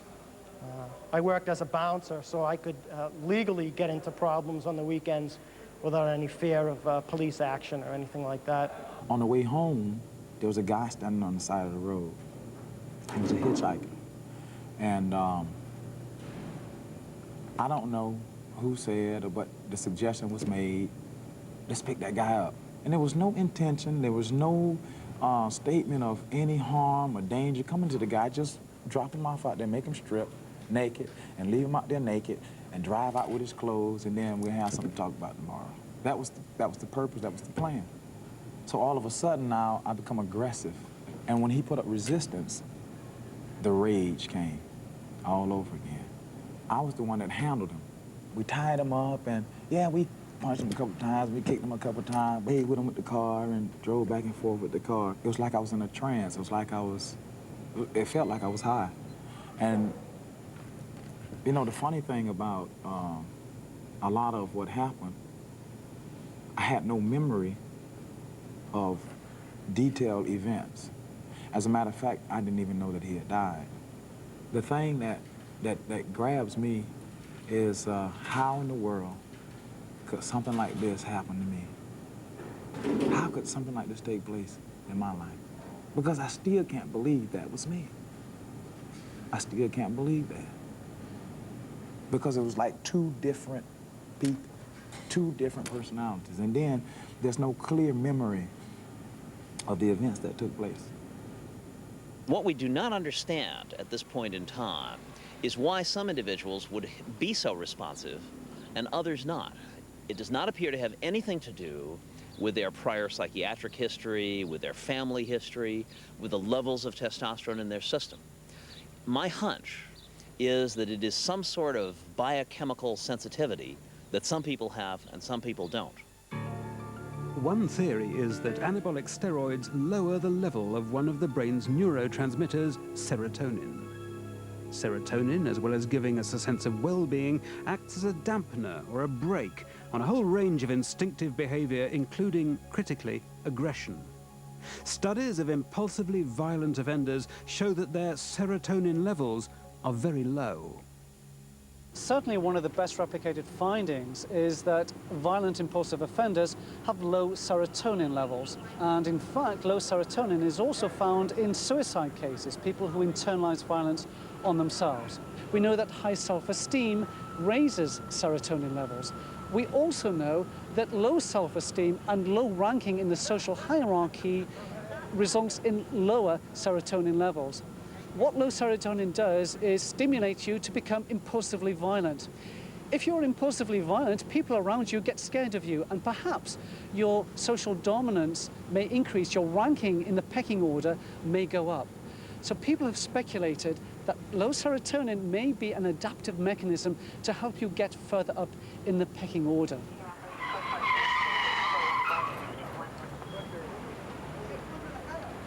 Serotonin levels in the brain can also be dramatically lowered by alcohol. Almost everything's alcohol related, everything from drunk driving to the domestic violences to the neighbor disputes over, you know, somebody's sprinkler maybe going over the fence for the last time, and then somebody will get upset and go get a weapon and handle it that way. If alcohol just all of a sudden disappeared off the earth, probably 70% of my job would go away, because almost everything ends up being alcohol. You know, there could be a dispute between a husband and wife, and add a little alcohol, and it just goes downhill from there. Serotonin isn't the key to violence, and nor is biology itself alone. A whole mix of influences, social, chemical, physical, environmental, may be involved. When all those factors combine, as in Danny Wortham's case, the result is lethal. Police picked up 17-year-old Daniel Wortham. Detectives believe Wortham pulled the trigger that killed 26-year-old Tom Simons. From the start, the odds were stacked against Danny Wortham. He was born premature, weighing just 2 pounds and 11 ounces. His brain was almost certainly damaged as a result of his mother's heavy drinking during pregnancy. Well over a 6-pack or 2 a day. It's a memory I have that she also told me she frequently drank a quart of whiskey a day. Alcohol alone is apparently enough, if given in significant quantity, enough to damage the brain of an unborn child. In combination with cocaine, it's a truly deadly cocktail indeed. And this causes widespread brain damage and alteration in brain functioning right from birth straight forward. This case illustrates Daniel Wortham's left side. One sees some relative fading of activation in this part of the dorsolateral frontal cortex. This is a not uncommon finding in people with deficient judgment and planfulness and with difficulties in impulse control.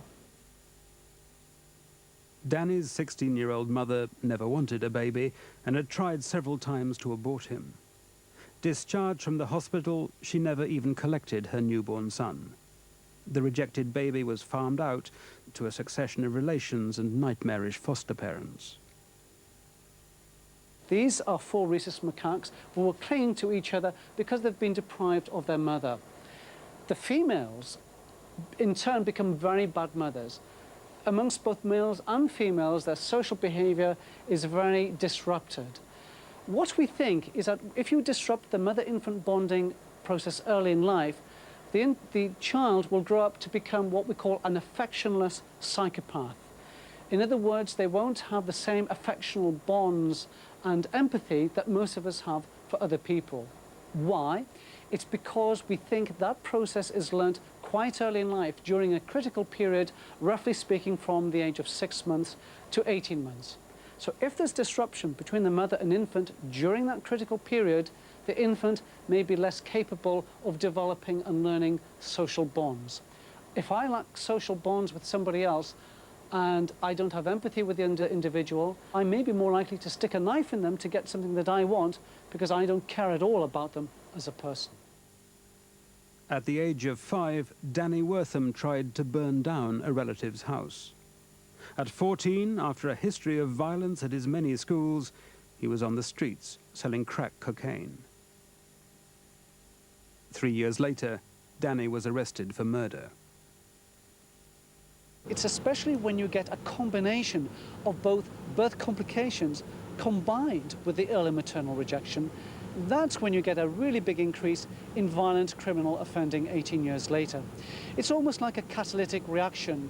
When you have one chemical coming in combination with another chemical, the birth complications and the maternal rejection together, you've got a really big increase in violent offending. Danny Wortham couldn't escape his appalling environment, couldn't survive his mother's rejection, and he couldn't find a cure for his brain damage. Can the rest of us do anything to stop more Danny Worthams? In spite of our interventions, crime and violence rates have shot up. Why? My answer is it's because we have ignored the biological part of the biosocial equation in explaining violence. In other words, the violent offender is made up of a biological component as well as a social environmental component.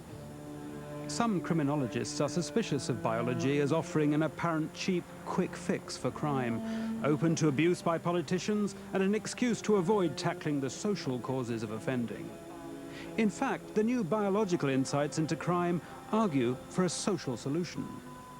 It's very difficult. It's very difficult to treat an individual who already has brain damage.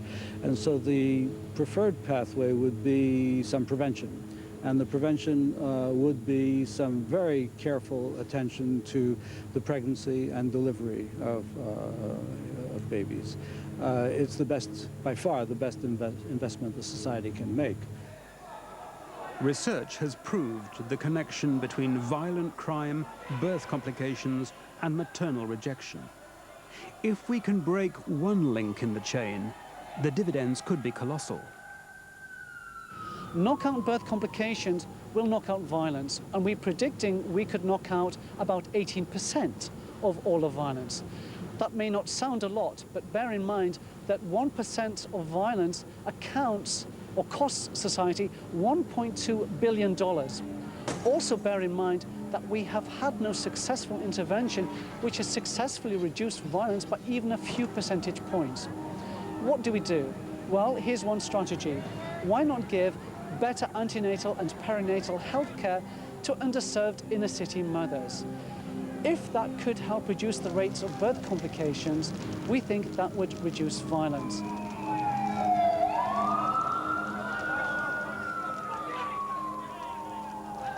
If violent crime is a worldwide epidemic, at least science now offers the opportunity of diagnosis of part of its causes, and the hope, at least, of some cure. Biology need only dictate our destinies if we allow it to do so, if we do not dare to defy it.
מה שאתם רואים זה ילדים באומנות לחימה מאוד מאוד מיוחדת שנקראת גוג'ו, ואנחנו, אם אני אשאר בחיים, נדבר על זה בהמשך.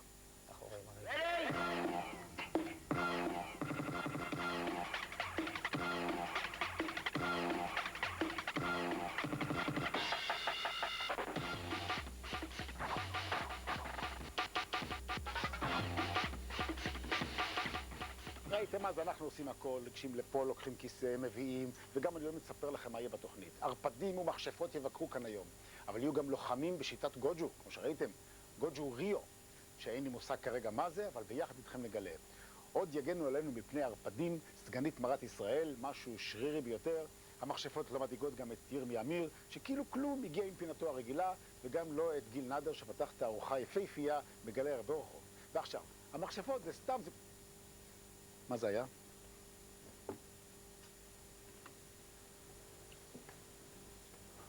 גוג'ו ריו היא שיטה חינוכית של טכניקה מבוססת על אמנויות הלחימה.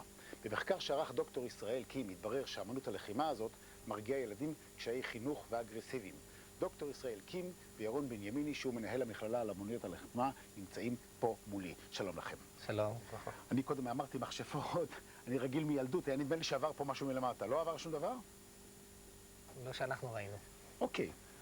אז דיברנו על אומנויות הלחימה, ואמרנו שזה מרגיע ילדים אגרסיביים ותוקפניים. איך זה עושה את זה?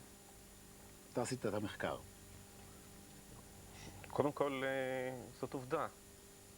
המחקר הזה היה מחקר הערכה, שבא לבדוק את הטענה שקיימת כבר הרבה זמן. ירון ואני ביקרנו בסין בפסח האחרון, וגם הסינים טענו כך. כן. המטלה שלי, שלקחתי לעצמי בשנת שבתון, היא לבדוק את הטענה הזאת.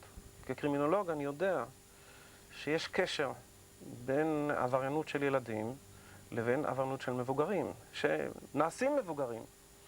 ואני יודע שיש קשר בין בעיות כאלה של קשב, למידה, היפראקטיביות וכנ"ל, לבין עבריינות נוער. ולכן מה הקשר? המטלה שלי הייתה לבדוק את הקשרים האלה. עכשיו, מה האמנות הלחימה הזאת, מה יש בה שמרגיע את הילדים? הרי זה בסך הכל בעצם נותנים מכות בסופו של דבר. Okay. בתכלס, בשורה התחתונה, זה מכות רצח. אני הייתי אומר שלפחות כקפסולה, להגדיר את זה בנאטשל, הייתי אומר שכשהמכות הן טקסיות. כן. הן מונעות מכות אחרות. כשאתה רואה קבוצה של ילדים או מבוגרים מרוסנים בתוך בגד שהוא מזכיר לנו בגד של משוגעים, כן. כשהם מרוסנים בתוך חגורה, כשהם יושבים בשורה ומסתכלים כל אחד על מה האחר עושה, בפרט כשבא ילד אחר שנחשב לחריג, וכשהוא מבצע התנהגות שאיננה מקובלת, הוא מיד מגלה שהוא היחידי, והוא לומד תוך כדי האינטראקציה, יחסי הגומלין עם האחרים בקבוצה, לדעת עד להיכן מותר לו. עכשיו, את המחקר הזה אתה עשית על ילדים קשי חינוך? או עשית... כן, עשיתי על קבוצה של ילדים באיזשהו בית ספר שקשור לפנימייה ידועה. הילדים האלה נחשבו להורסי כיתה. ילדים שהיו מאוד אגרסיביים בינם לבין עצמם, והפריעו למהלך השיעורים. חשוב לציין ששני הילדים האלה אין להם שום קשר לפרויקט הזה. נכון. שלא יחשבו שאלה שניים אגרסיביים, הם ילדים חמודים מאוד. כדי לשמור על פרטיותם של האחרים, לא יכולנו להביא אותם אז אתה אומר שהם היו אגרסיביים, הילדים האלה במחקר, ואחרי תקופה מסוימת הם נרגעו. והטענה המרכזית שאני יכול לארוז מתוך העסק הזה, שכשהאלימות היא טקסית, היא מונעת אלימות לא מסודרת ברחוב ובמקומות אחרים, כמו בכיתה. אתה שותק כל הזמן, צנוע, אתה המאמן שלהם. כן, אני... ירון בנימיני. נכון. מה פירוש קודם כל השם, גוג'ו ריו? גוג'ו זה רך קשה, והאוסף אומנויות, ריו זה אוסף אומנויות הלחימה, והכוונה היא באמת לסוג של אומנות, ולאו דווקא אני מדגיש את האומנות ולא את הלחימה. יש את האפקט של הגנה עצמית, אבל הדגש הוא על מקצבים, על תנועות קינסתטיות, תנועתיות, מוטוריות, שיש להם את הקשר לנפש בצורה ספציפית של טכניקה, תבנית, לנושא הספציפי של הנפש, של מה שאתה רוצה להגיד. אנחנו יכולים לראות עוד איזה הדגמה אחת? כן, בהחלט. וזה מביא אותם ליכולת יותר טובה של שכלול היכולת של הילד, לריכוז בבית ספר, לדברים האלה שזה הנושא החינוכי שעליו אנחנו מתמקדים, לאו דווקא ונגד האלימות. הבנתי. בוא נראה את ה... בוא נראה עוד, עד שאתה מתכונן, תסביר לי אתה, למה יש יותר בנים בקורס או בנות בקורס, איך זה הולך? שוב פעם, כקרימינולוג אני יכול לומר שגם מהניסיון האישי שלי וגם מן הספרות, האגרסיביות אצל בנים מתבטאת יותר גופנית. אצל בנות, מילולית. אין דבר כזה שבנות הולכות מכות? ודאי שיש, הכל בהכללות, כן? כל אחד מאיתנו שונה, באופן מהותי מהשני. אבל אם נעסוק בהכללות, כבנים מול בנות, אז הבנות יותר פרקטיות. הן יותר מתוחכמות מהבנים. עכשיו, הבאת את הקרב הזה מחוץ לארץ? זאת אומרת, מסין באמת? ירון הוא ראש השיטה, ואני חושב שמן הראוי שירון יסביר בפרטי פרטים איך זה הגיע לכאן. אוקיי, אולי קודם כל נעשה את ההדגמה.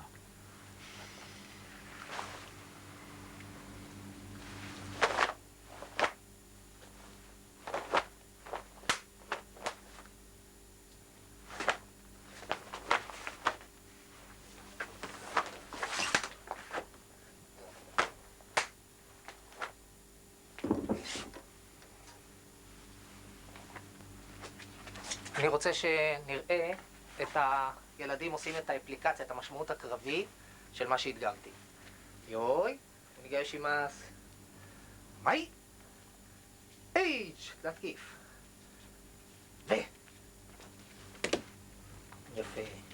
ושוב, כמאי. עוד אחד, עם הנמר. נמר. יפה. תדע אחד לשני. ולשבת. אוקיי, עד שירון בנימין יתיישב, תגיד לי, היו דוגמאות של... אני תלמידו של ירון, דרך אגב. אתה תלמידו? אני תלמידו של ירון. מגיל כזה? הלוואי שהייתי מגיל כזה, אז הייתי מצליח לעשות את הקפיצות דג האלה שירון עשה. אני בטוח שאתה מצליח לעשות, אתה רק צנוע ואתה לא מעוניין. יש סיפורים על הילדים האלה, יש לך איזה סיפור מעניין על ילד שהיה בטיפול של הלחימה המסוימת הזאת? כן. דרך אגב, ראינו שהעזרה הגדולה ביותר, אבסולוטית, לא יחסית, הייתה דווקא לאלה שהיו להם בעיות רבות יותר. תן לי דוגמה. למשל, אחד הילדים הגיע יום אחד למנהלת, וזה היה כמעט מצעד רגיל. והשאלה שהיא שאלה אותו, מה כבר עשית? לא עשיתי כלום. לא הבינה מה הקטע החדש הזה. הסתבר בסופו של דבר שהוא בא לומר לה שלמרות שזרקו לו את האוכל מהילקוט, והוא כרגיל היה צריך להכות את החבר עד זוב דם, הוא לא, בפעם הזאת.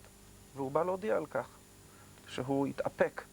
הוא הצליח להתאפק, וזו הודות לקרב הזה. הוא הצליח להתאפק. עכשיו, בסין... מה שלא קרה קודם. זאת אומרת, לפני ש... זאת אומרת, זו דוגמה קיצונית, מה שנקרא. כן. זאת אומרת, לפני זה היה מכות רצח, וזה... נכון. הבנתי. בסין גם משתמשים עקב המחקר הזה בזה כדבר חינוכי, או שבסין זה פשוט טקס של תחרות רגילה? לא, גוג'ו היא שיטה מסורתית, היא לא שיטה ספורטיבית, היא שיטה חינוכית, ובסין אכן משתמשים בה גם בנושא של הנחיה בגיל צעיר, מאוד גם בחלק החינוכי של בתי הספר, לנושא של הקניית ערכים, הקניית ריכוז, קשב, יכולת הסתגלות, זאת אומרת למצבים, איך להסתגל למצב יותר טוב. אתה ראית כאן שינויים מהירים וויסות נשימתי שזה אופייני לגוג'ו, איך אנחנו מבסטים את הנשימה ומרגיעים את הנפש יחד עם זה, עם הגוף. אז יש קשר בין מה שקורה בשימוש שמשתמשים בסין לבין המחקר שהדוקטור עשה, כן? בהחלט. בסין הגוג'ו, או במונח היותר רחב של הקונג פו, היא מה שעושים בבתי ספר. אוקיי, אנחנו חייבים לסיים. בשמות שני הילדים הנחמדים הם? שיר ויובל. שיר ויובל. שהם ילדים מצוינים אצלנו ובאו לייצג. כמובן, רק להציג. תודה רבה לכם. רק שנייה, אני רק רוצה להודות לזה שעשה את, אני חושב, לזה לסנסאי יקיר אברחמים, שהוא המדריך שביצע בפועל את המחקר הזה. רציתי להודות לו. טוב, תודה רבה לכם. מיד כולכם תקבלו הצעה לצאת מהארון. המתינו.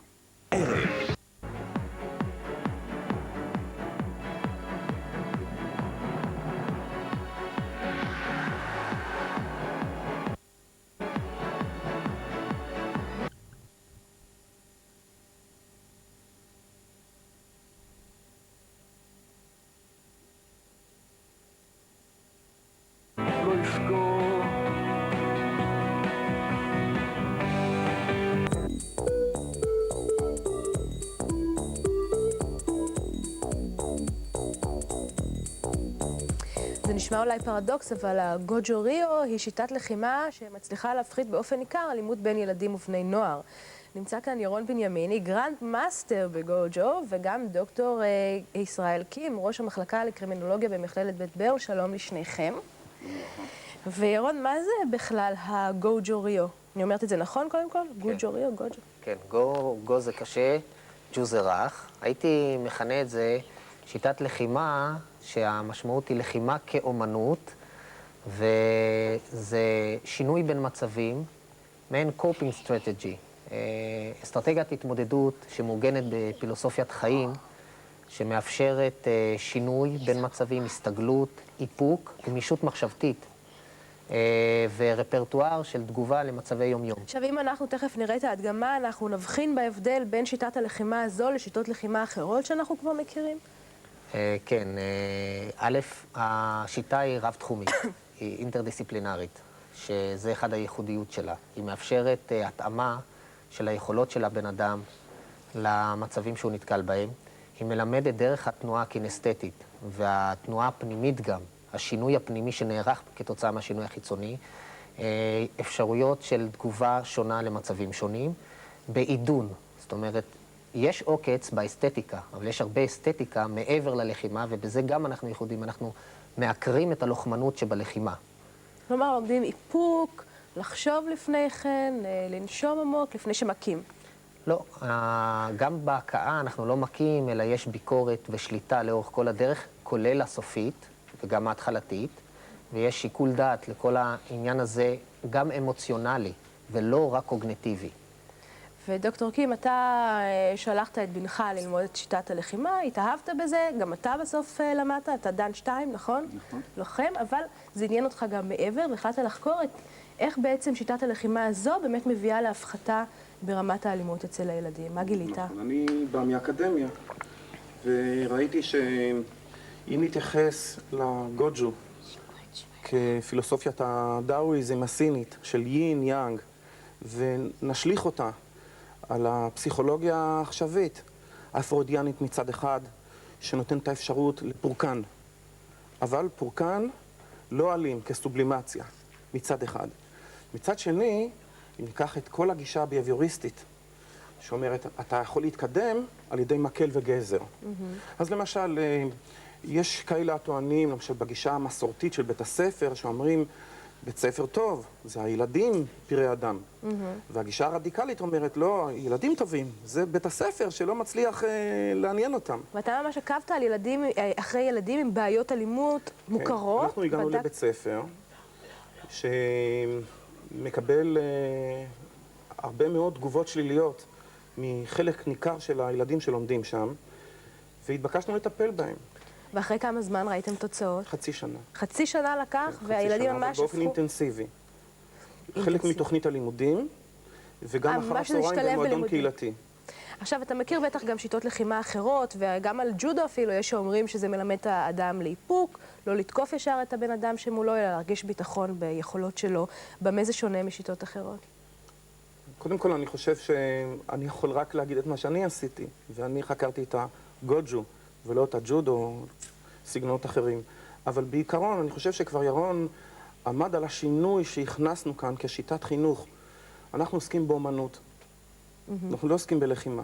הלחימה כאומנות. אני חושב שאם אתה מסתכל על האש המתפרצת, שאתה, כמו בקראטה, קשה קשה, אש מתפרצת. זאת אש אוכלה. אחרי מעט מאוד זמן, לא נשאר יותר שום דבר. וכאן זה ממש סוג של ריקוד. וזה שהכנעת אותו, אחר כך הוא רודף אחריך, כן? העניין הזה הוא לא, בהחלט לא ריקוד. הוא מלחמה, אבל הכרנו מתוך המלחמה את הלוחמנות. אז בואו נראה אולי דוגמאות של הנערים שמאחוריך, איך זה עובד. בבקשה. טוב. תסתדרו לקטה, תסתדרו לקטה. פורום, כמו שאתם זה, כן? לפי זה, בדיוק.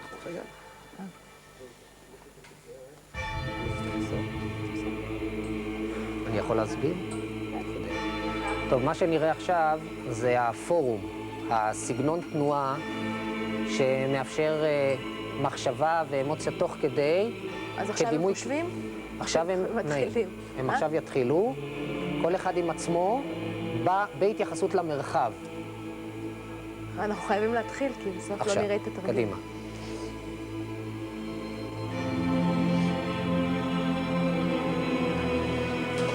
שימו לב, בחזית אנחנו רואים סגנון של רך קשה עם ויסותי נשימה.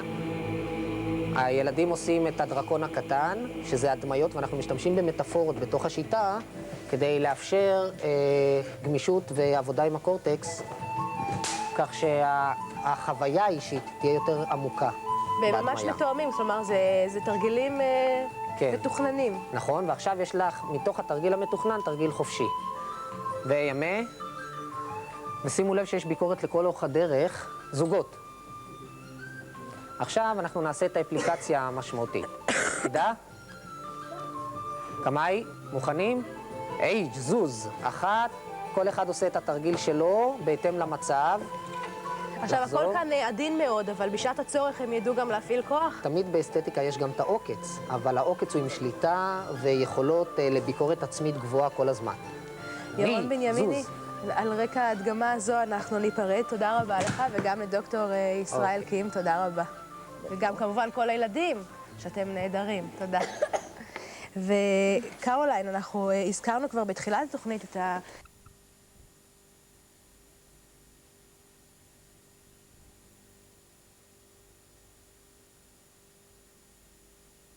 Why didn't you come over and see me? Oh, I got a little tied up.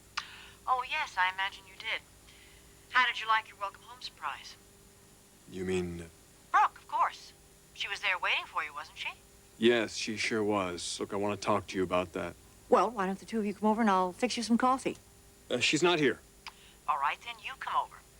Actually, I'd like to get the family together. I have an announcement to make. Really? Could you set it up?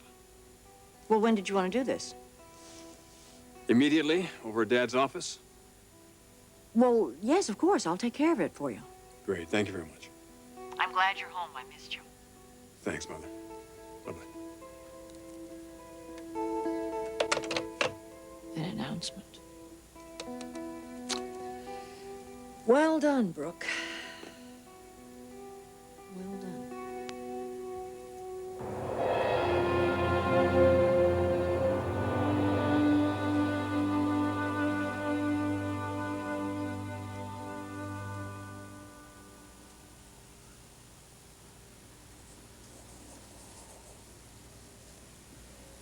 Sally, will you put that picture down? Sorry, I just can't help. You're becoming obsessed. I know. But if that isn't Caroline Spencer in that picture... Caroline Spencer is long gone. She died 2 years ago. Well, maybe it was some kind of cover-up, huh? Sally, there was a funeral, an open casket. And for God's sake, let's put this down, get back to work, all right? Wish Bill Spencer would call me back. You called Spencer? Yes. Why? Because I thought he might know something. Darling, there's got to be an explanation for that. Yes, Sally, there is. It's called a coincidence. You know, we all have our lookalikes in this world, and Caroline's just happened to be in town. All right? So come on. We're falling behind, and it's not me, it's you. Your desk is all filled with work. Where's yours, Clark? Oh, what? Your look-alike. I was thinking I might like to meet him. Maybe he could be more of a husband to me than you have been lately. You got a one-track mind, Sally. A one-track mind. Oh, darling, don't you see, when a woman loves a man as much as I do and he hasn't touched her in months, the mind is bound to travel in that direction. You know what's going on. I've got a problem. And it doesn't help that you keep reminding me of it.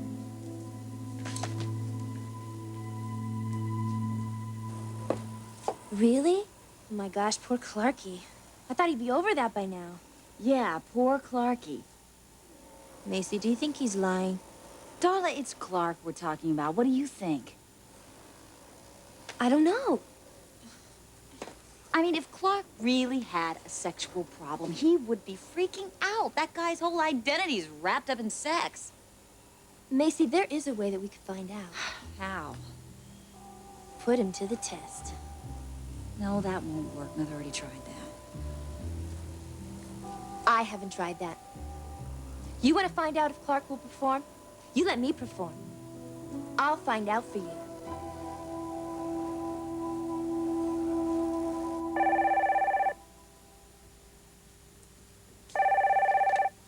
Eric Forrester? Good morning. Stephanie, how are you? Fine. What's the good word? Ridge is back in town. I just spoke with him. Where was he?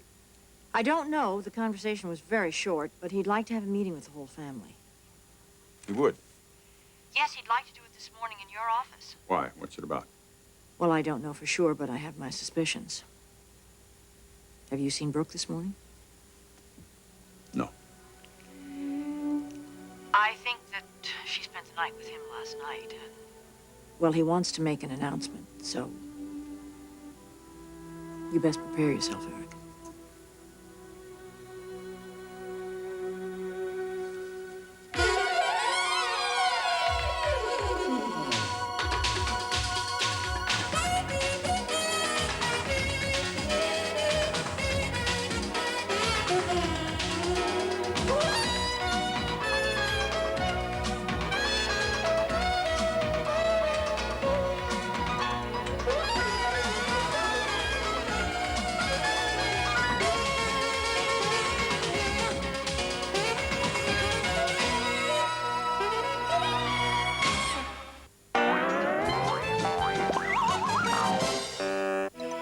השבוע כדאי לשכוח הכל ולבוא לקו-אופ הריבוע הכחול. מגהץ עדים ניקסון, 99 שקלים. שניצלונים הוד לבן, בחצי המחיר. תחתוני נשים דלתא, 3 שקלים 99 היחידה. רק בקו-אופ הריבוע הכחול יש דיל שבוע באופן קבוע. Learn to relax. After all, you got the spring. A very cool drink. Springa, a very cool drink. חדש בקולנוע, פרימן. האקשן הכי מדהים שראיתם מעולם. לא תשכחו את פרימן. ביצועים שטרם נראו כמוהם בקולנוע. פרימן, שם שתזכרו תמיד.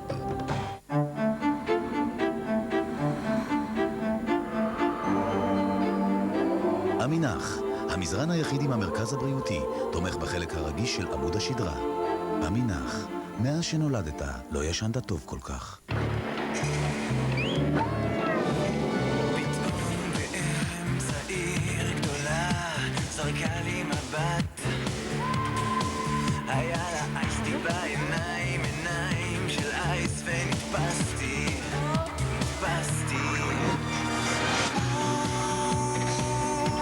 נתפסתי על אייסטי, ויסוצקי. נתפסתי על אייסטי, ויסוצקי. אייסטי ויסוצקי, עכשיו גם דיאט.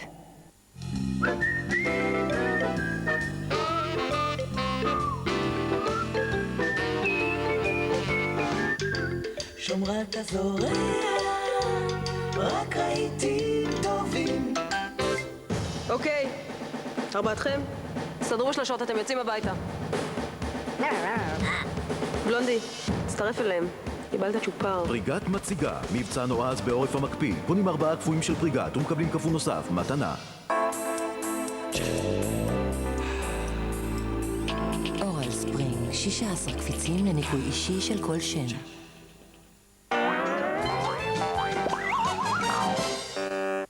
שלישי בתל-עד, אין שני לו.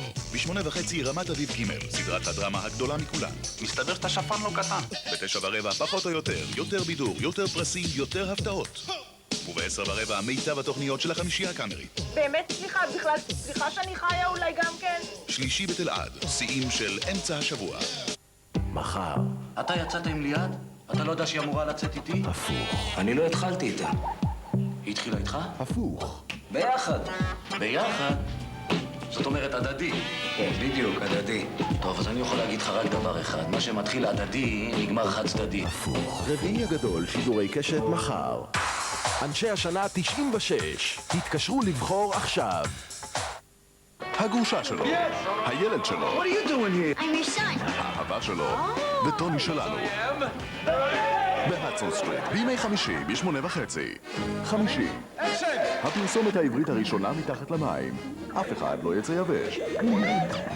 פספוסים, חמישי, ב9:05. מורן מחיפה, מועמדת מספר 4 בנערת השנה 96.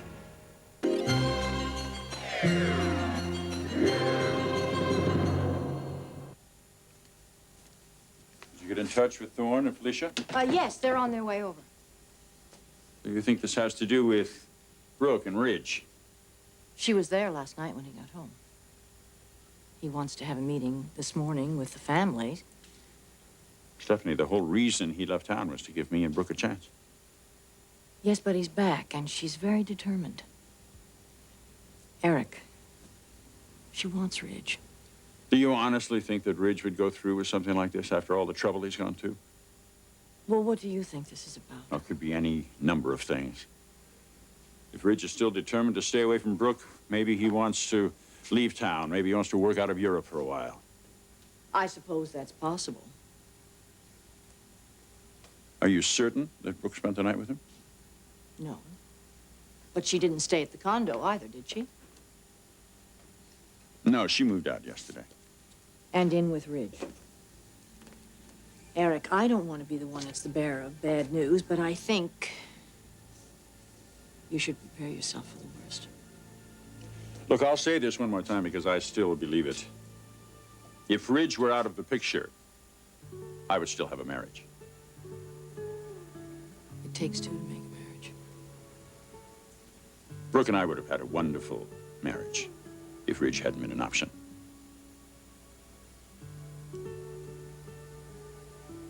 Anyway, that's all academic now.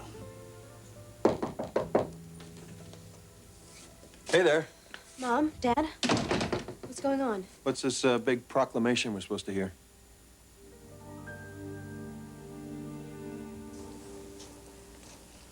I'm sorry, my love. I don't mean to be a nag about your problem. It's just that you've got to realize that it's a problem for me, too. Well, what can I do, Sally? You can get some help. I will. When? I put a call into my shrink. He's out of town. When he comes back, I'll see him. And this doctor's an expert at treating this sort of problem. Yeah, what is it? Clarky, your 10 o'clock appointment is on his way up. Good. Thanks. Sally, I'm doing my best. Be patient. Okay, let's go.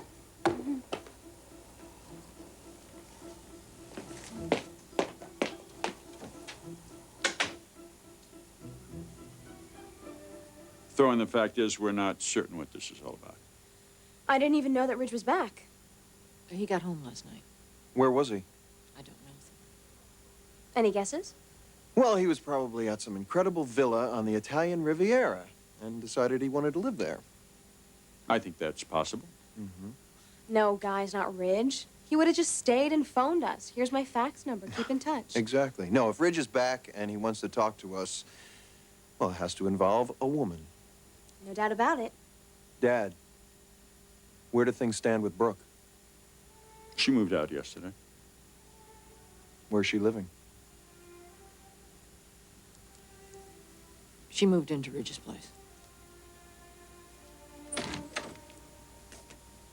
Good, you're all here.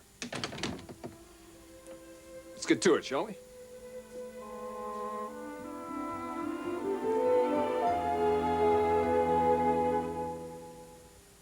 Ridge, what's the big announcement? I'm getting married. Forgive me if we don't all react. No, I pretty much expected it to come as a surprise. Well, when did you make this decision? While I was away. While you were away? Yes. Did some very serious thinking about my life, my future, and how I want to live it. And you're sure about this? I'm positive, Thorne. Well, then I guess it calls for congratulations. That sounds good to me.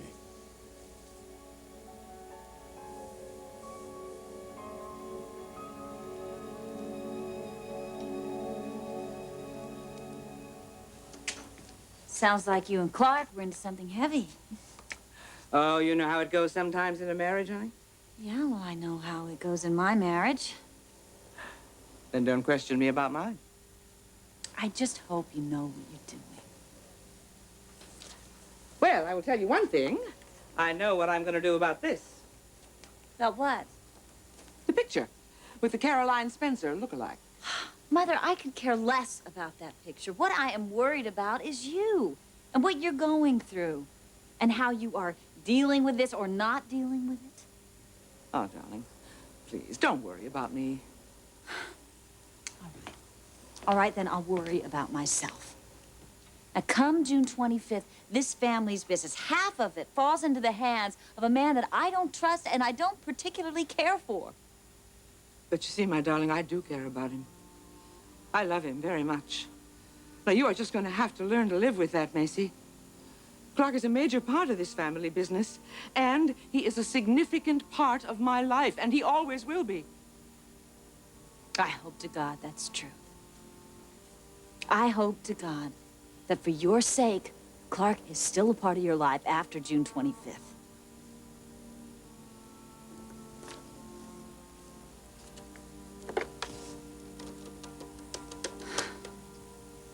Who are you calling?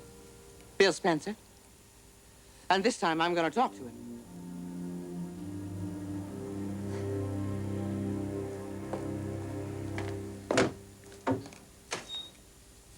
I don't have a 10 o'clock appointment. Why are you looking at me like that? You do have a 10 o'clock appointment, Clarky. No, I don't.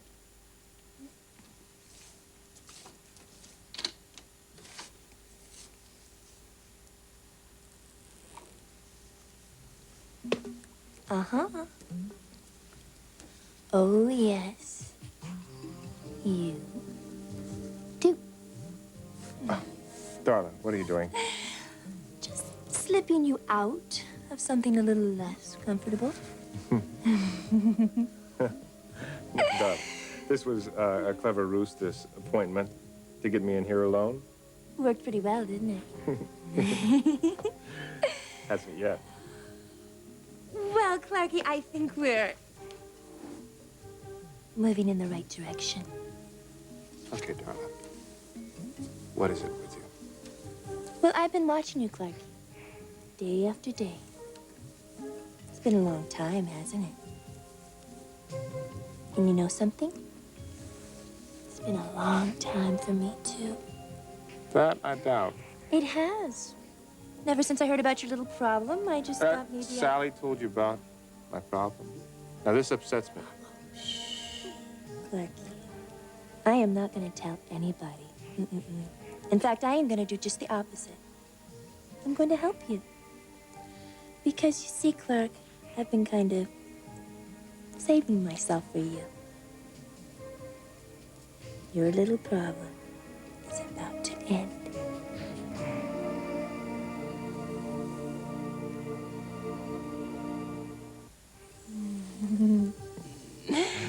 And gee, Darla, you know, if I'm reading you right, you're being awfully generous.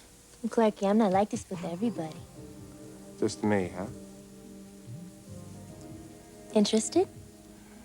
You know, I gotta wonder why you're so interested. Oh, the milk of human kindness, Clarky. You have a problem. I have the solution. Sounds almost clinical. Look at it how you like.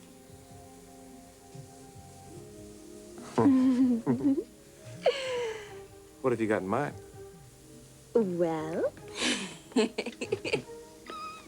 we could start at my place and end up at my place. And in between? And in between, we'd be at my place, too. That's a lot of your place. There's a lot of me, Clark. You got a time frame on this? The sooner, the better. You know where to find me. I most certainly do.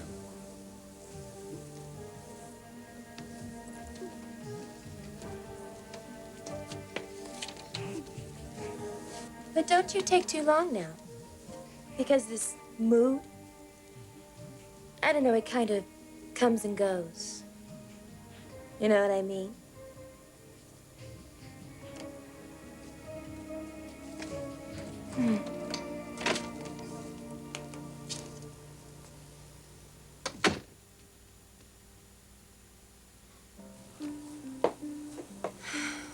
Operation Clarky, Phase 1, completed.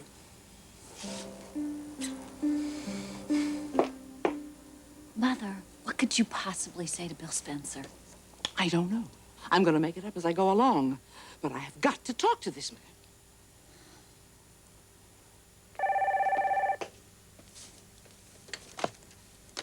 Spencer, Bill, it's Sally Garrison. what do you want? Well, hello to you, too. Sally, I'm busy. What do you want? Look, Bill, this is only going to take a minute. It's about a photograph I came across. A very interesting photograph. I really think you ought to see it. Photograph? What is this, another attempt to blackmail me? No, it's nothing like that. Well, it's nothing I'm interested in either. Goodbye. It's your daughter. What did you say? Look, one of my employees had a birthday party in a restaurant last week.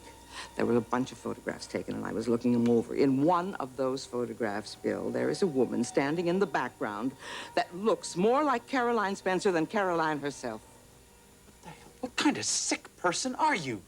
Bill, I am looking at that photograph right now, and I am telling you I cannot get over the resemblance. Now, look, I have nothing to gain by this. Then why in the world are you doing this? Because I thought you ought to see this. I thought you would want to see it. Well, I don't.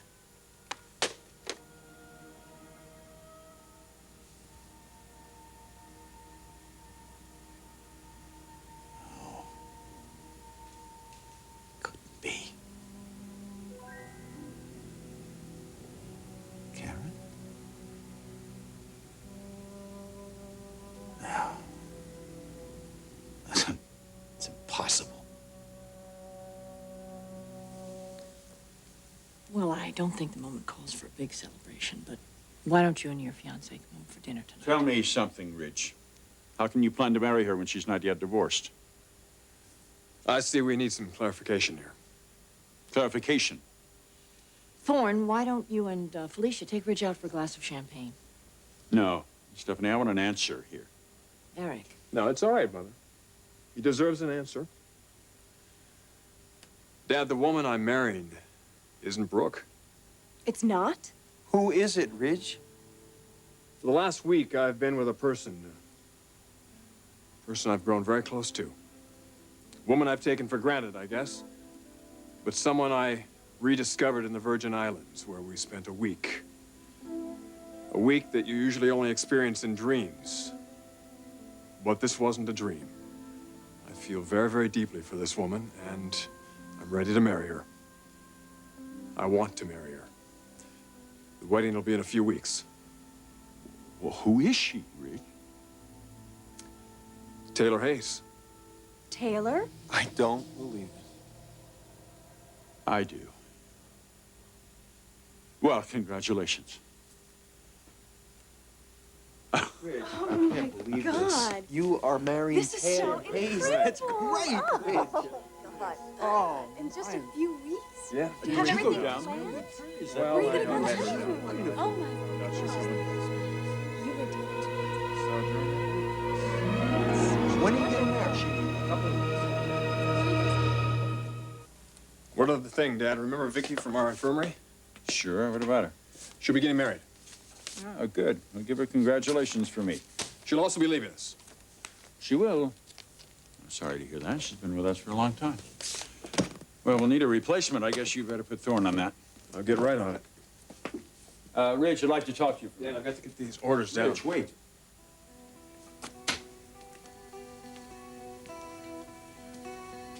Why are you marrying Taylor? You're asking me why I'd marry a bright, beautiful, incredible woman? Yes. When you were so terribly involved with Brooke just a few short weeks ago. I told you. Our romantic episode in the Virgin Islands inspired me. I realized how important Taylor is to me.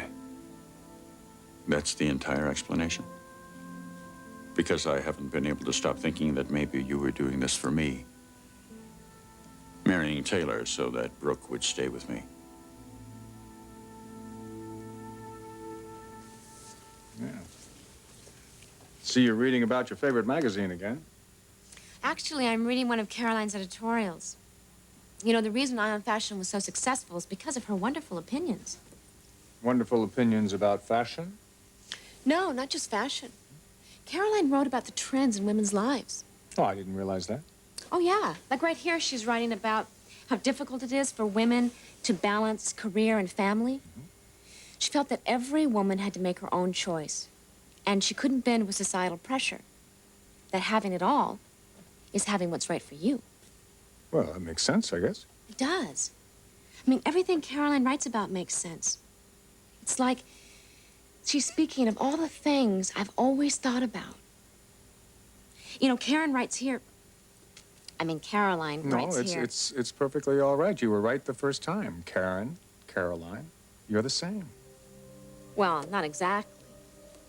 You said yourself that you felt the parallels, that she was writing and speaking your very own thoughts. I do, Blake. I mean, it's eerie. I feel like we're one.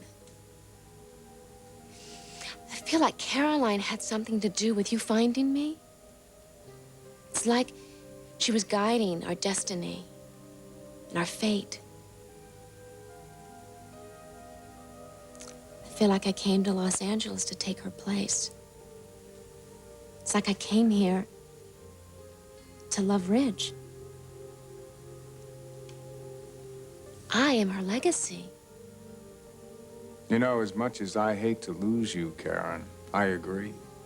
I think that's exactly why you came to L.A. But Blake, Ridge is about to marry another woman. That's why it's time. It's time for you to get into the action, to get on with your own life. You're right.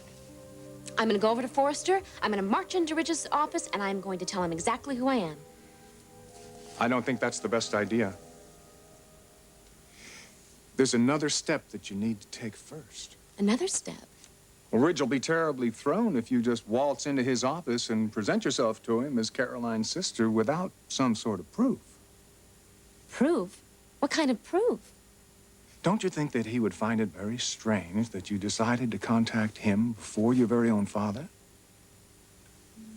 Yes, I suppose he would. So your father is the key, Karen. You must have his acknowledgement that you're his daughter. And you need his support. You need it now. So it's very important you see your father first. You have to go and see him today.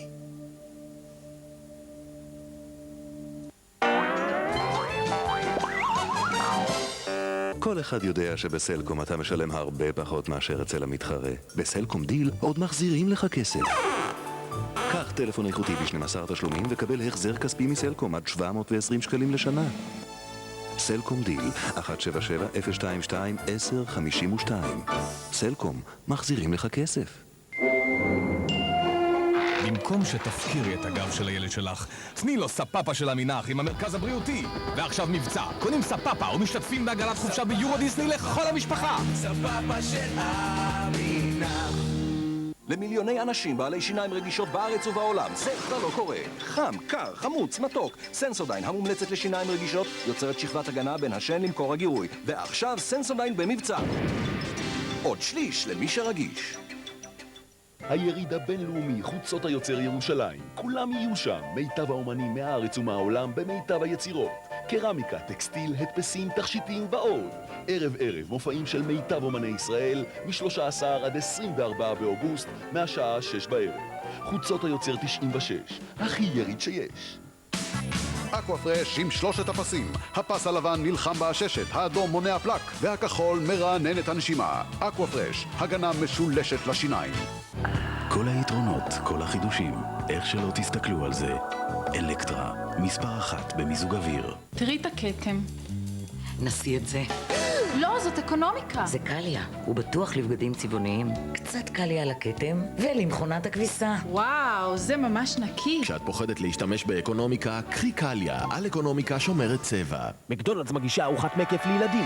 מקף, הכי כיף במקדונלדס. מקף, זה כיף, זה כיף, זה כיף. זה המבורגר וצ'יפס, וכך גם קוקה קולה, עם מתנות והפתעות שכל אחד אוהב. היי ילדים, קונים עכשיו ארוחת מקף, הארוחה שילדים הכי אוהבים בעולם, ומשחקים חופשי על האי, צעצוע חדש בכל שבוע. זה כיף עם רונלד, במקדונלדס. רונלד, איזה קסם. Every night I hope and pray my dream love will come my way. That girl to hold in my arms, I know the magic שום דבר לא יעזור. במזרני סימונס ארוז כל קפיץ בנפרד, ולכן כל תזוזה בצידו האחד של המזרן אינה מורגשת כלל בצידו השני. לתמיכה מושלמת סימונס, השינה הטובה ביותר בעולם.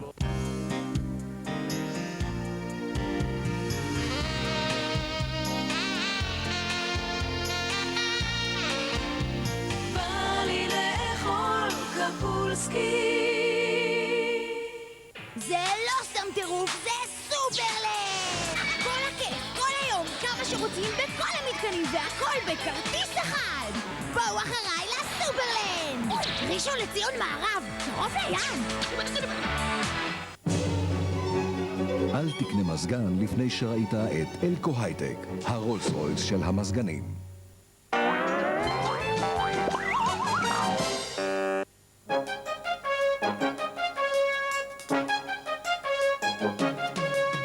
שלום, היום בדקה ל5, סיפורו של אבי בן ה-11 שנדקר בסכין על ידי ילד בן גילו במהלך קטטה. וגם איך מסתכנים ומרוויחים כמעט 2 מיליון דולרים מהיריון נדיר של 8 עוברים. להתראות בדקה ל5. רמת אביב ג' יש לנו שיעור היום, נכון? כזה שיעור מזמן לא היה לי. אז אפשר אולי לדחות אותו לערב? רמת אביב ג', הערב 8:30, ערוץ 2, תלעד. לילה סוער. עובר על שיקגו הופ. Did you know she was married? שיקגו הופ, מחר רביעי הגדול ב9:30. אנשי השנה 96, תתקשרו לבחור עכשיו. 3 נשים מחפשות גבר אחד, אישה אחת מגלה את האור. ג'ק ניקולסון מעולם לא היה עסוק יותר. המכשפות מאיסטוויק, מה קורה פה? חמישי ב9:50. ציפורי לילה משוחחות. טלפנו עכשיו וספרו לנו על אירועים ומפגשים ששינו את חייכם. יום שני, ב13:15, בערוץ השני ובגלי צהל. השבוע, בגידות באהבת קיץ. מה לוקחים לפגישה עם הפילגש? יש קרואסון? יש קרואסון, וואי. יש אחלה, אחלה. מה מספרים למאהב? בעלי במילואים. ומה אומרים לבעל שמפתיע? מה זאת אומרת, מה? זה סתם, מה אני אגיד לך, זה... בגידות באהבת קיץ, שישי ב8:45. כמה פעמים צריך להגיד אני אוהב אותך? מה קרה לך? מה קורה כשהשירה המפונקת נופלת לזרועותיו של קורט ראסל? Welcome home, baby! I don't belong here. גולדי הון נשואה לשניים, שישי 10:50, תלעד.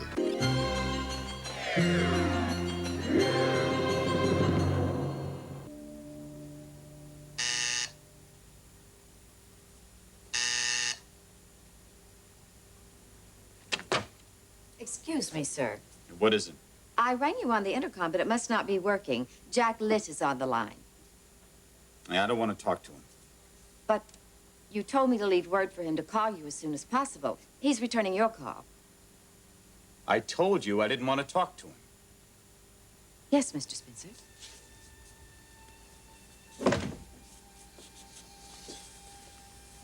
Karen.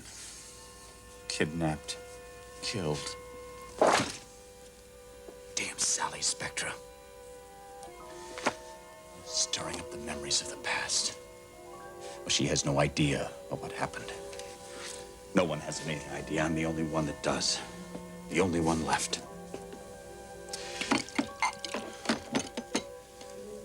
Both daughters. My wife. Gone. Oh, I would give everything I own, if Karen were still alive. Dad, I'm marrying Taylor because she's an incredible woman. And I care very, very deeply for her.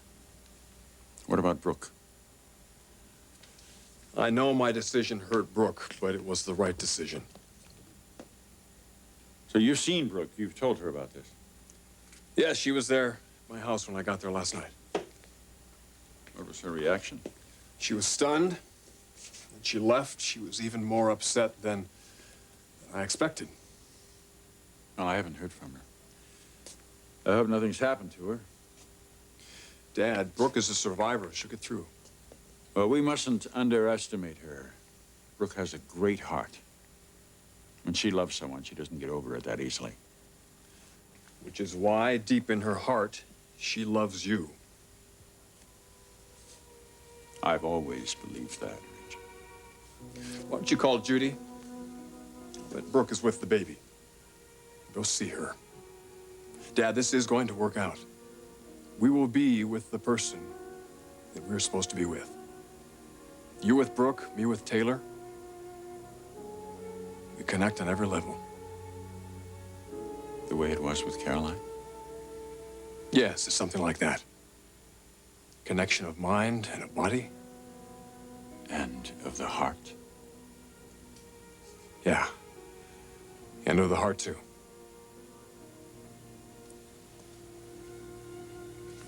Ridge.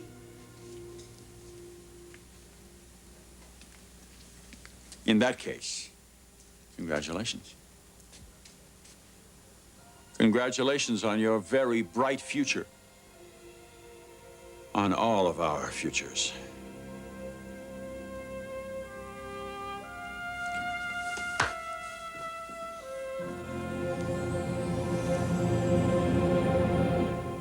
The twins, their mother. I think of the day this was taken. The day that they were born. Oh, God, I love them. The future that we could have had. I gotta stop doing this. I just gotta stop reliving this nightmare. Those monsters killed her. Karen. My daughter is dead. Both my daughters are dead.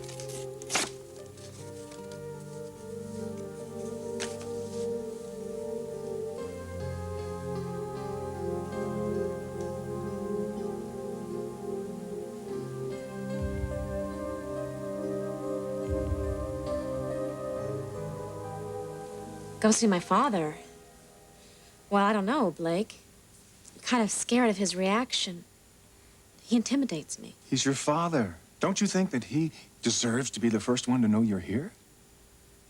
Yes, I guess. And besides, without him, you have no credibility. Credibility? Let's say that you meet with Ridge face to face. He's bound to ask you questions like, where have you been all these years? Why did you come to L.A.?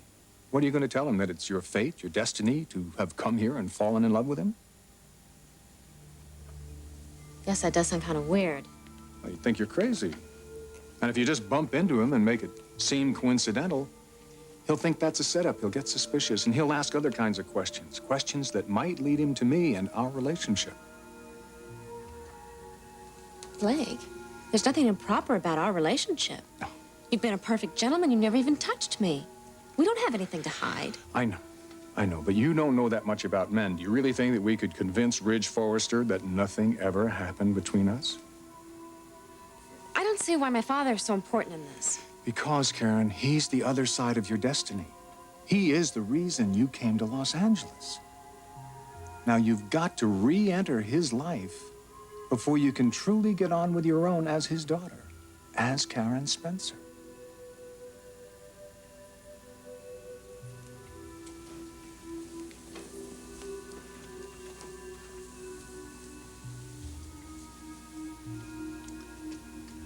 After all these years, today, my father is going to come face to face with his daughter, Karen. How do you think he's going to react?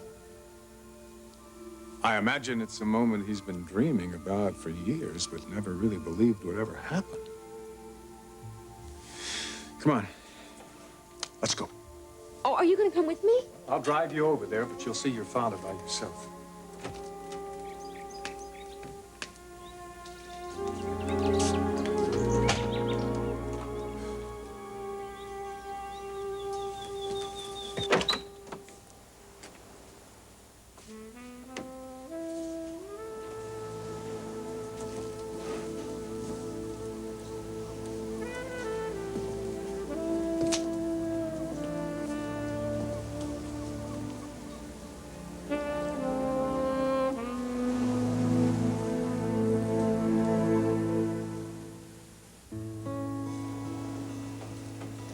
I've been thinking about you constantly. And I've been thinking about you too, Doc. You're not getting cold feet on me, are you? Nothing about me is cold. You know that. Oh, I seem to recall some dim memory of some heat between us. Remember how worried you were that the fire would go out when we got back to reality? Back to L.A.? I was a little concerned. Don't be. If you say so.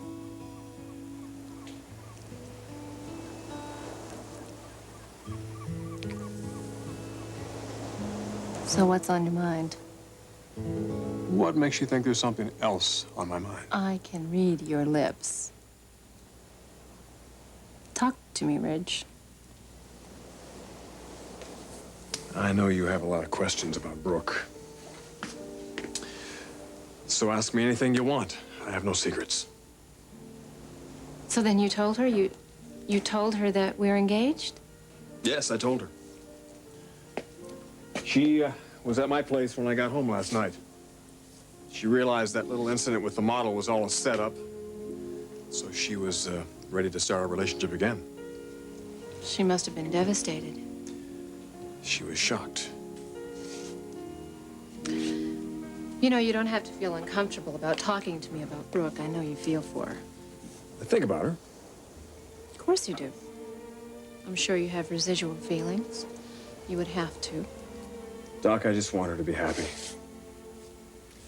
She'll come to realize that her happiness is with Dad. I just hope it doesn't take too long for her to see that. I wish I could talk to her. No, I think it's better if you keep your distance. I just don't like seeing anyone alone or in pain. Hopefully she won't be alone very long. She has Dad. Well, what was his reaction to us? Ultimately, he was very, very happy. But not at first? He just had some questions about why I was marrying you. What did you tell him?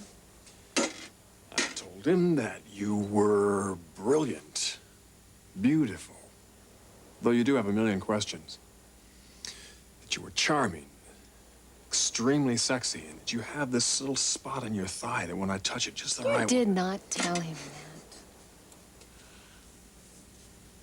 I told him that I'm going to marry you because I want to very, very much. Well, that is a very, very good answer.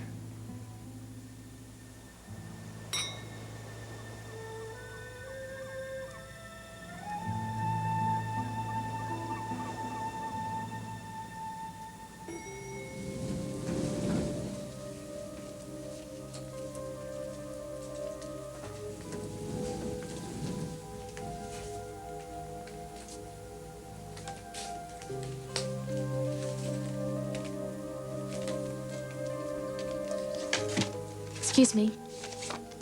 Can I help you? Yes, I'd like to see Mr. Spencer, please. Do you have an appointment? No. Young lady, I'm sorry, you'll have to leave. I have work to do. Perhaps if you write Mr. Spencer a letter telling him the nature of your business. Now, may I please see him?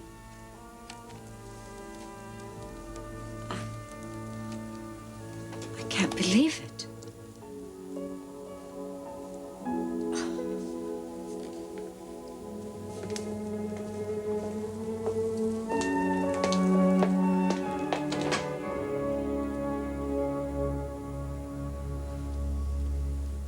Judy, you have no idea where Brooke is?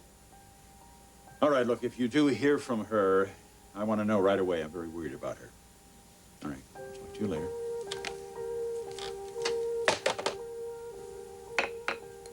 Where could she be?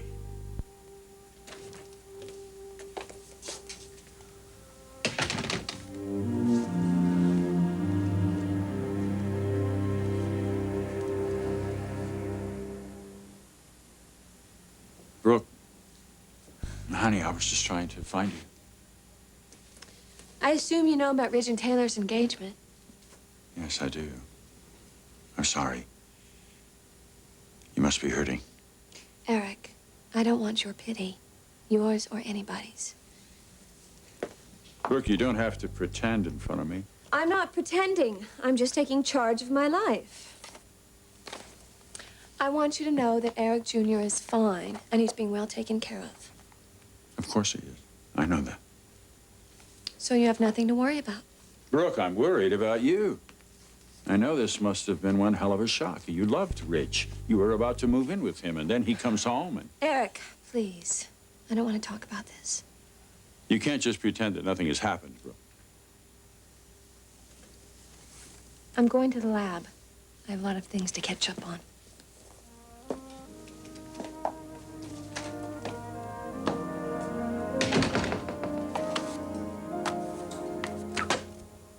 Mr. Spencer. I told you I didn't want to be disturbed. Yes, I know you did, but there's someone who wants very much to see you. Do you understand me, Miss Johnson? I am not in the mood nor the state of mind to see anyone, including yourself. So please, I would like to be left alone.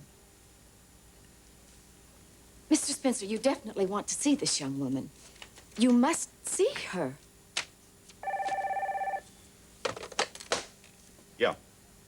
Yeah, listen, Jack, we've got a real big problem here. Yeah, you're not giving me the usual newsstand space on I. Yeah, well, I understand, but you have to understand my point of view. We have a deal, damn it. I'm tired of writing you in this situation.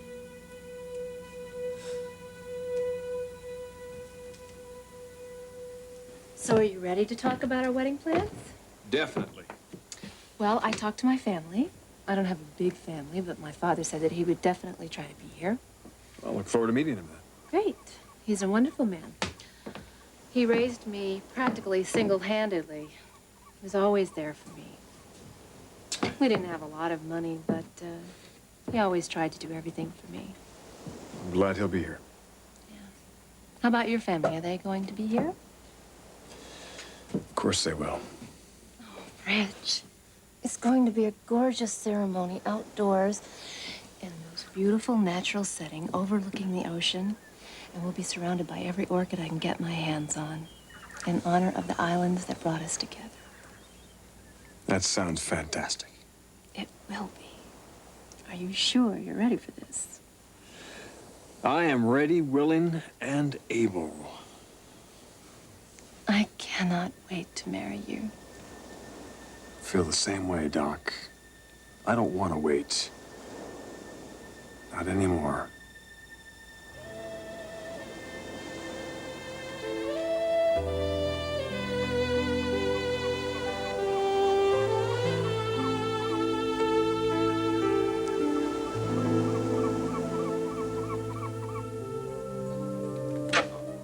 All right, Jack. All right, just tell him that I need the improved positions, all right, on the East Coast market. All right, fine. Well, after you talk to them, call me back. All right, bye.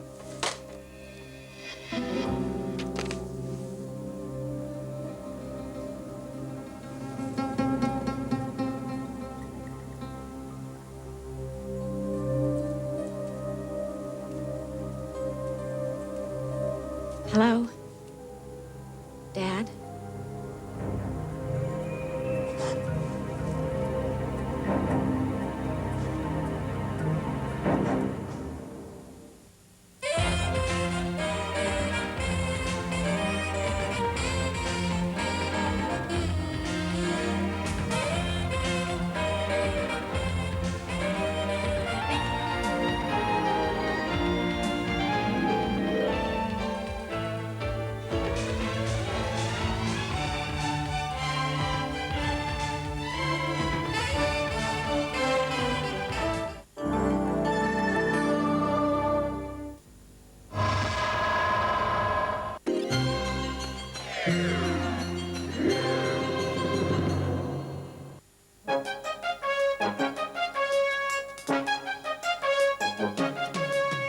שלום, היום בדקה ל5, סיפורו של אבי בן ה-11 שנדקר בסכין על ידי ילד בן גילו במהלך קטטה. וגם איך מסתכנים ומרוויחים כמעט $2 מיליון מהיריון נדיר של 8 עוברים. להתראות בדקה ל5. יום שלישי, פחות או יותר עם הרבה יותר. עוד 5 תוכניות עד לפרס הגדול. אל תחמיצו. יום שלישי, 9:15, פחות או יותר. המשחק ששובר את כל השיאים. שישי בתל-אביב, ערב שאסור להפסיד. 8:45, אהבת קיץ, תוכנית הבידור שעוד לא הייתה כמוה. שירים, ריקודים, מערכונים, ושלב נוסף בתחרות הזוג האידיאלי. וב10:10, נשואה לשניים, גולדי הון וקורט ראסל, בקומדיה מטורפת. You haven't got a single thing on this earth to do except for your hair. שישי בתל-אביב, ערב שאסור להפסיד. מסע לאי קטן באוקיינוס ההודי. מסע עולמי במאוריציוס. שווקים, פרחים, ריקודים ושקיעות מדהימות. מסע עולמי עם אייל פלד. שבת, 7:30, ערוץ 2 תלעד. יום שבת. זה היה שעשועון טלוויזיה, אבל הדרמה האמיתית התרחשה מאחורי הקלעים. חידון האשליות, בכורה טלוויזיונית, שבת, 9:05.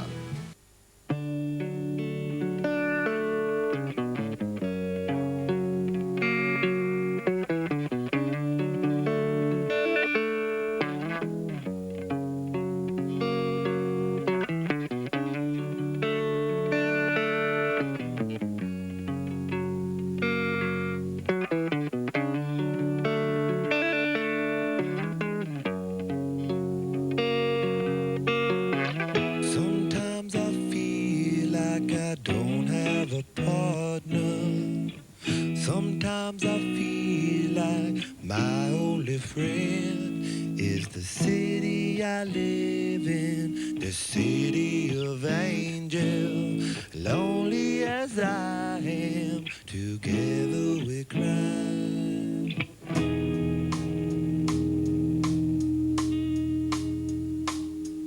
I drive on the streets 'cause she's my companion. I walk through the hills 'cause she knows who I am. She sees my good deeds and she kisses me when dead. And I never worry, now that is a lie.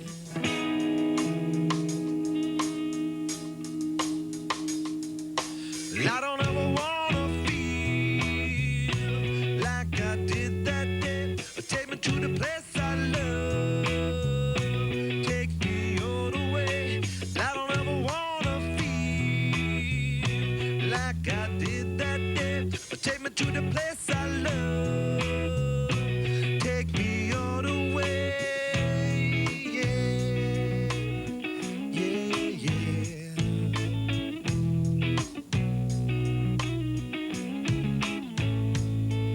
It's hard to believe that there's nobody out there. It's hard to believe that I'm all alone. At least I have her love. The city, she loves me. Lonely as I am, together we cry.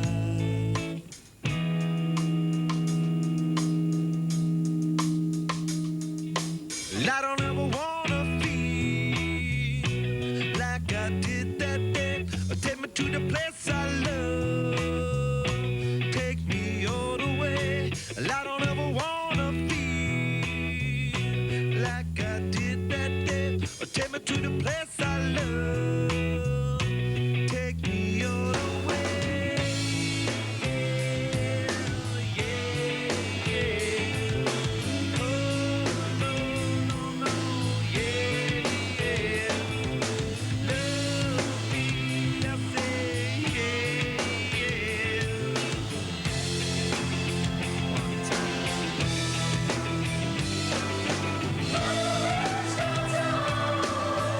Is where I drew some blood. I could not get enough. Forgot about my love. I gave my life away.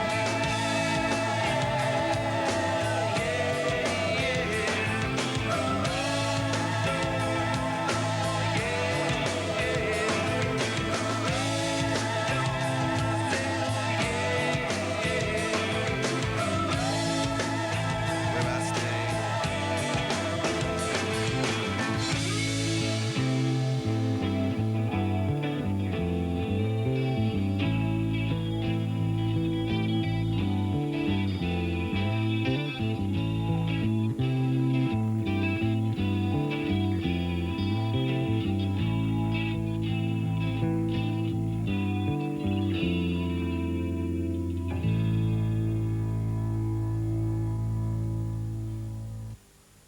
להם זה קרה. ירד גשם, והחלקתי בכביש, יותר מזה, כאילו, אני לא זוכר, כל מה שידעתי לפני התאונה, הכל נמחק. למדתי את הכל מחדש. משלב 0 הייתי אמור לגמור את הצבא ולחיות חיים רגילים. וזה נקטע.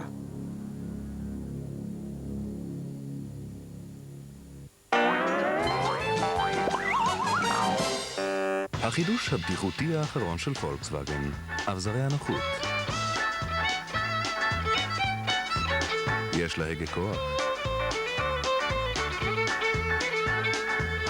אימובילייזר למקרה שיש גנבים בסביבה.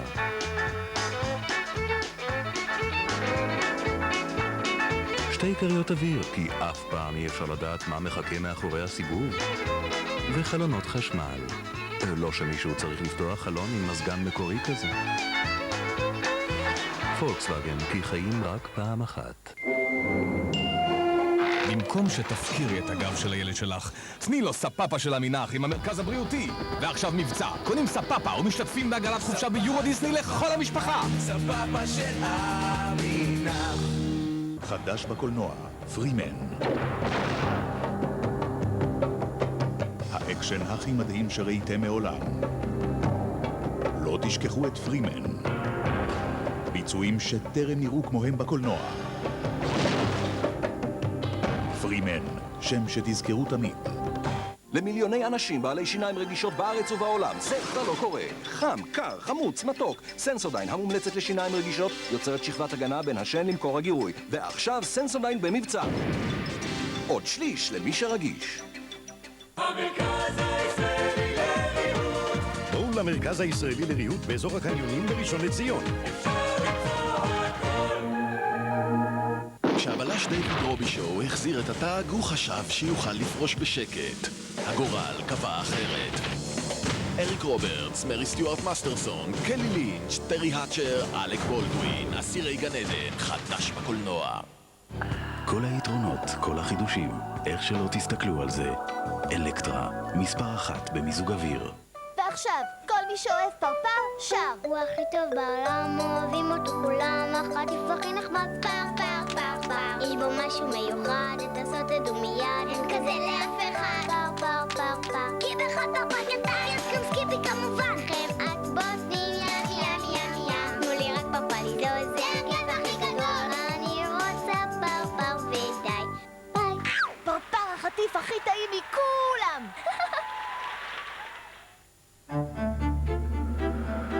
לפני שפיתוי הוליד תאווה, לפני שתמימות הפכה אכזבה, לפני כל השקר, לפני גאווה, לפני שנולדת, היית כולך רק מוגן ומוקף ועטוף אהבה.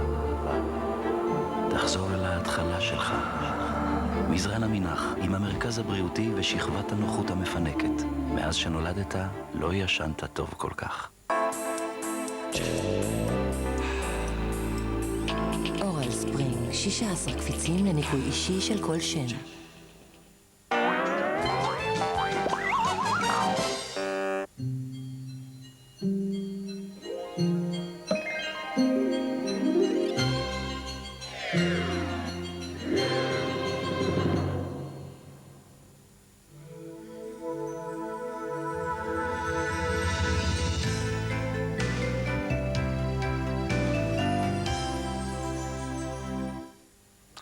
שלום לכם. בתקופה האחרונה הצטייד החיזבאללה בלבנון ברקטות ארוכות טווח מייצור איראני. כך מעריך היום הרמטכ"ל, אנחנו ננסה להבין בהמשך את המשמעויות. האם נמצא השר לוי בביקור בניו יורק על חשבונם של יהודים ימנים עמידים, ז'ק אביטל וז'ק קסין? אנחנו נבדוק האם זה מותר לו. בהמשך יהיה כאן, אנחנו מקווים, אהוד אולמרט, ראש עיריית ירושלים, להסביר לנו על הסכנה הרבה הטמונה בפחי האשפה הגדולים באזור רחוב בר אילן. וגם סיפורו של אבי צימרמן בן ה-11 שנדקר בעת מריבה בחצר משחקים. ולקראת סיום, איך עושים כמעט 2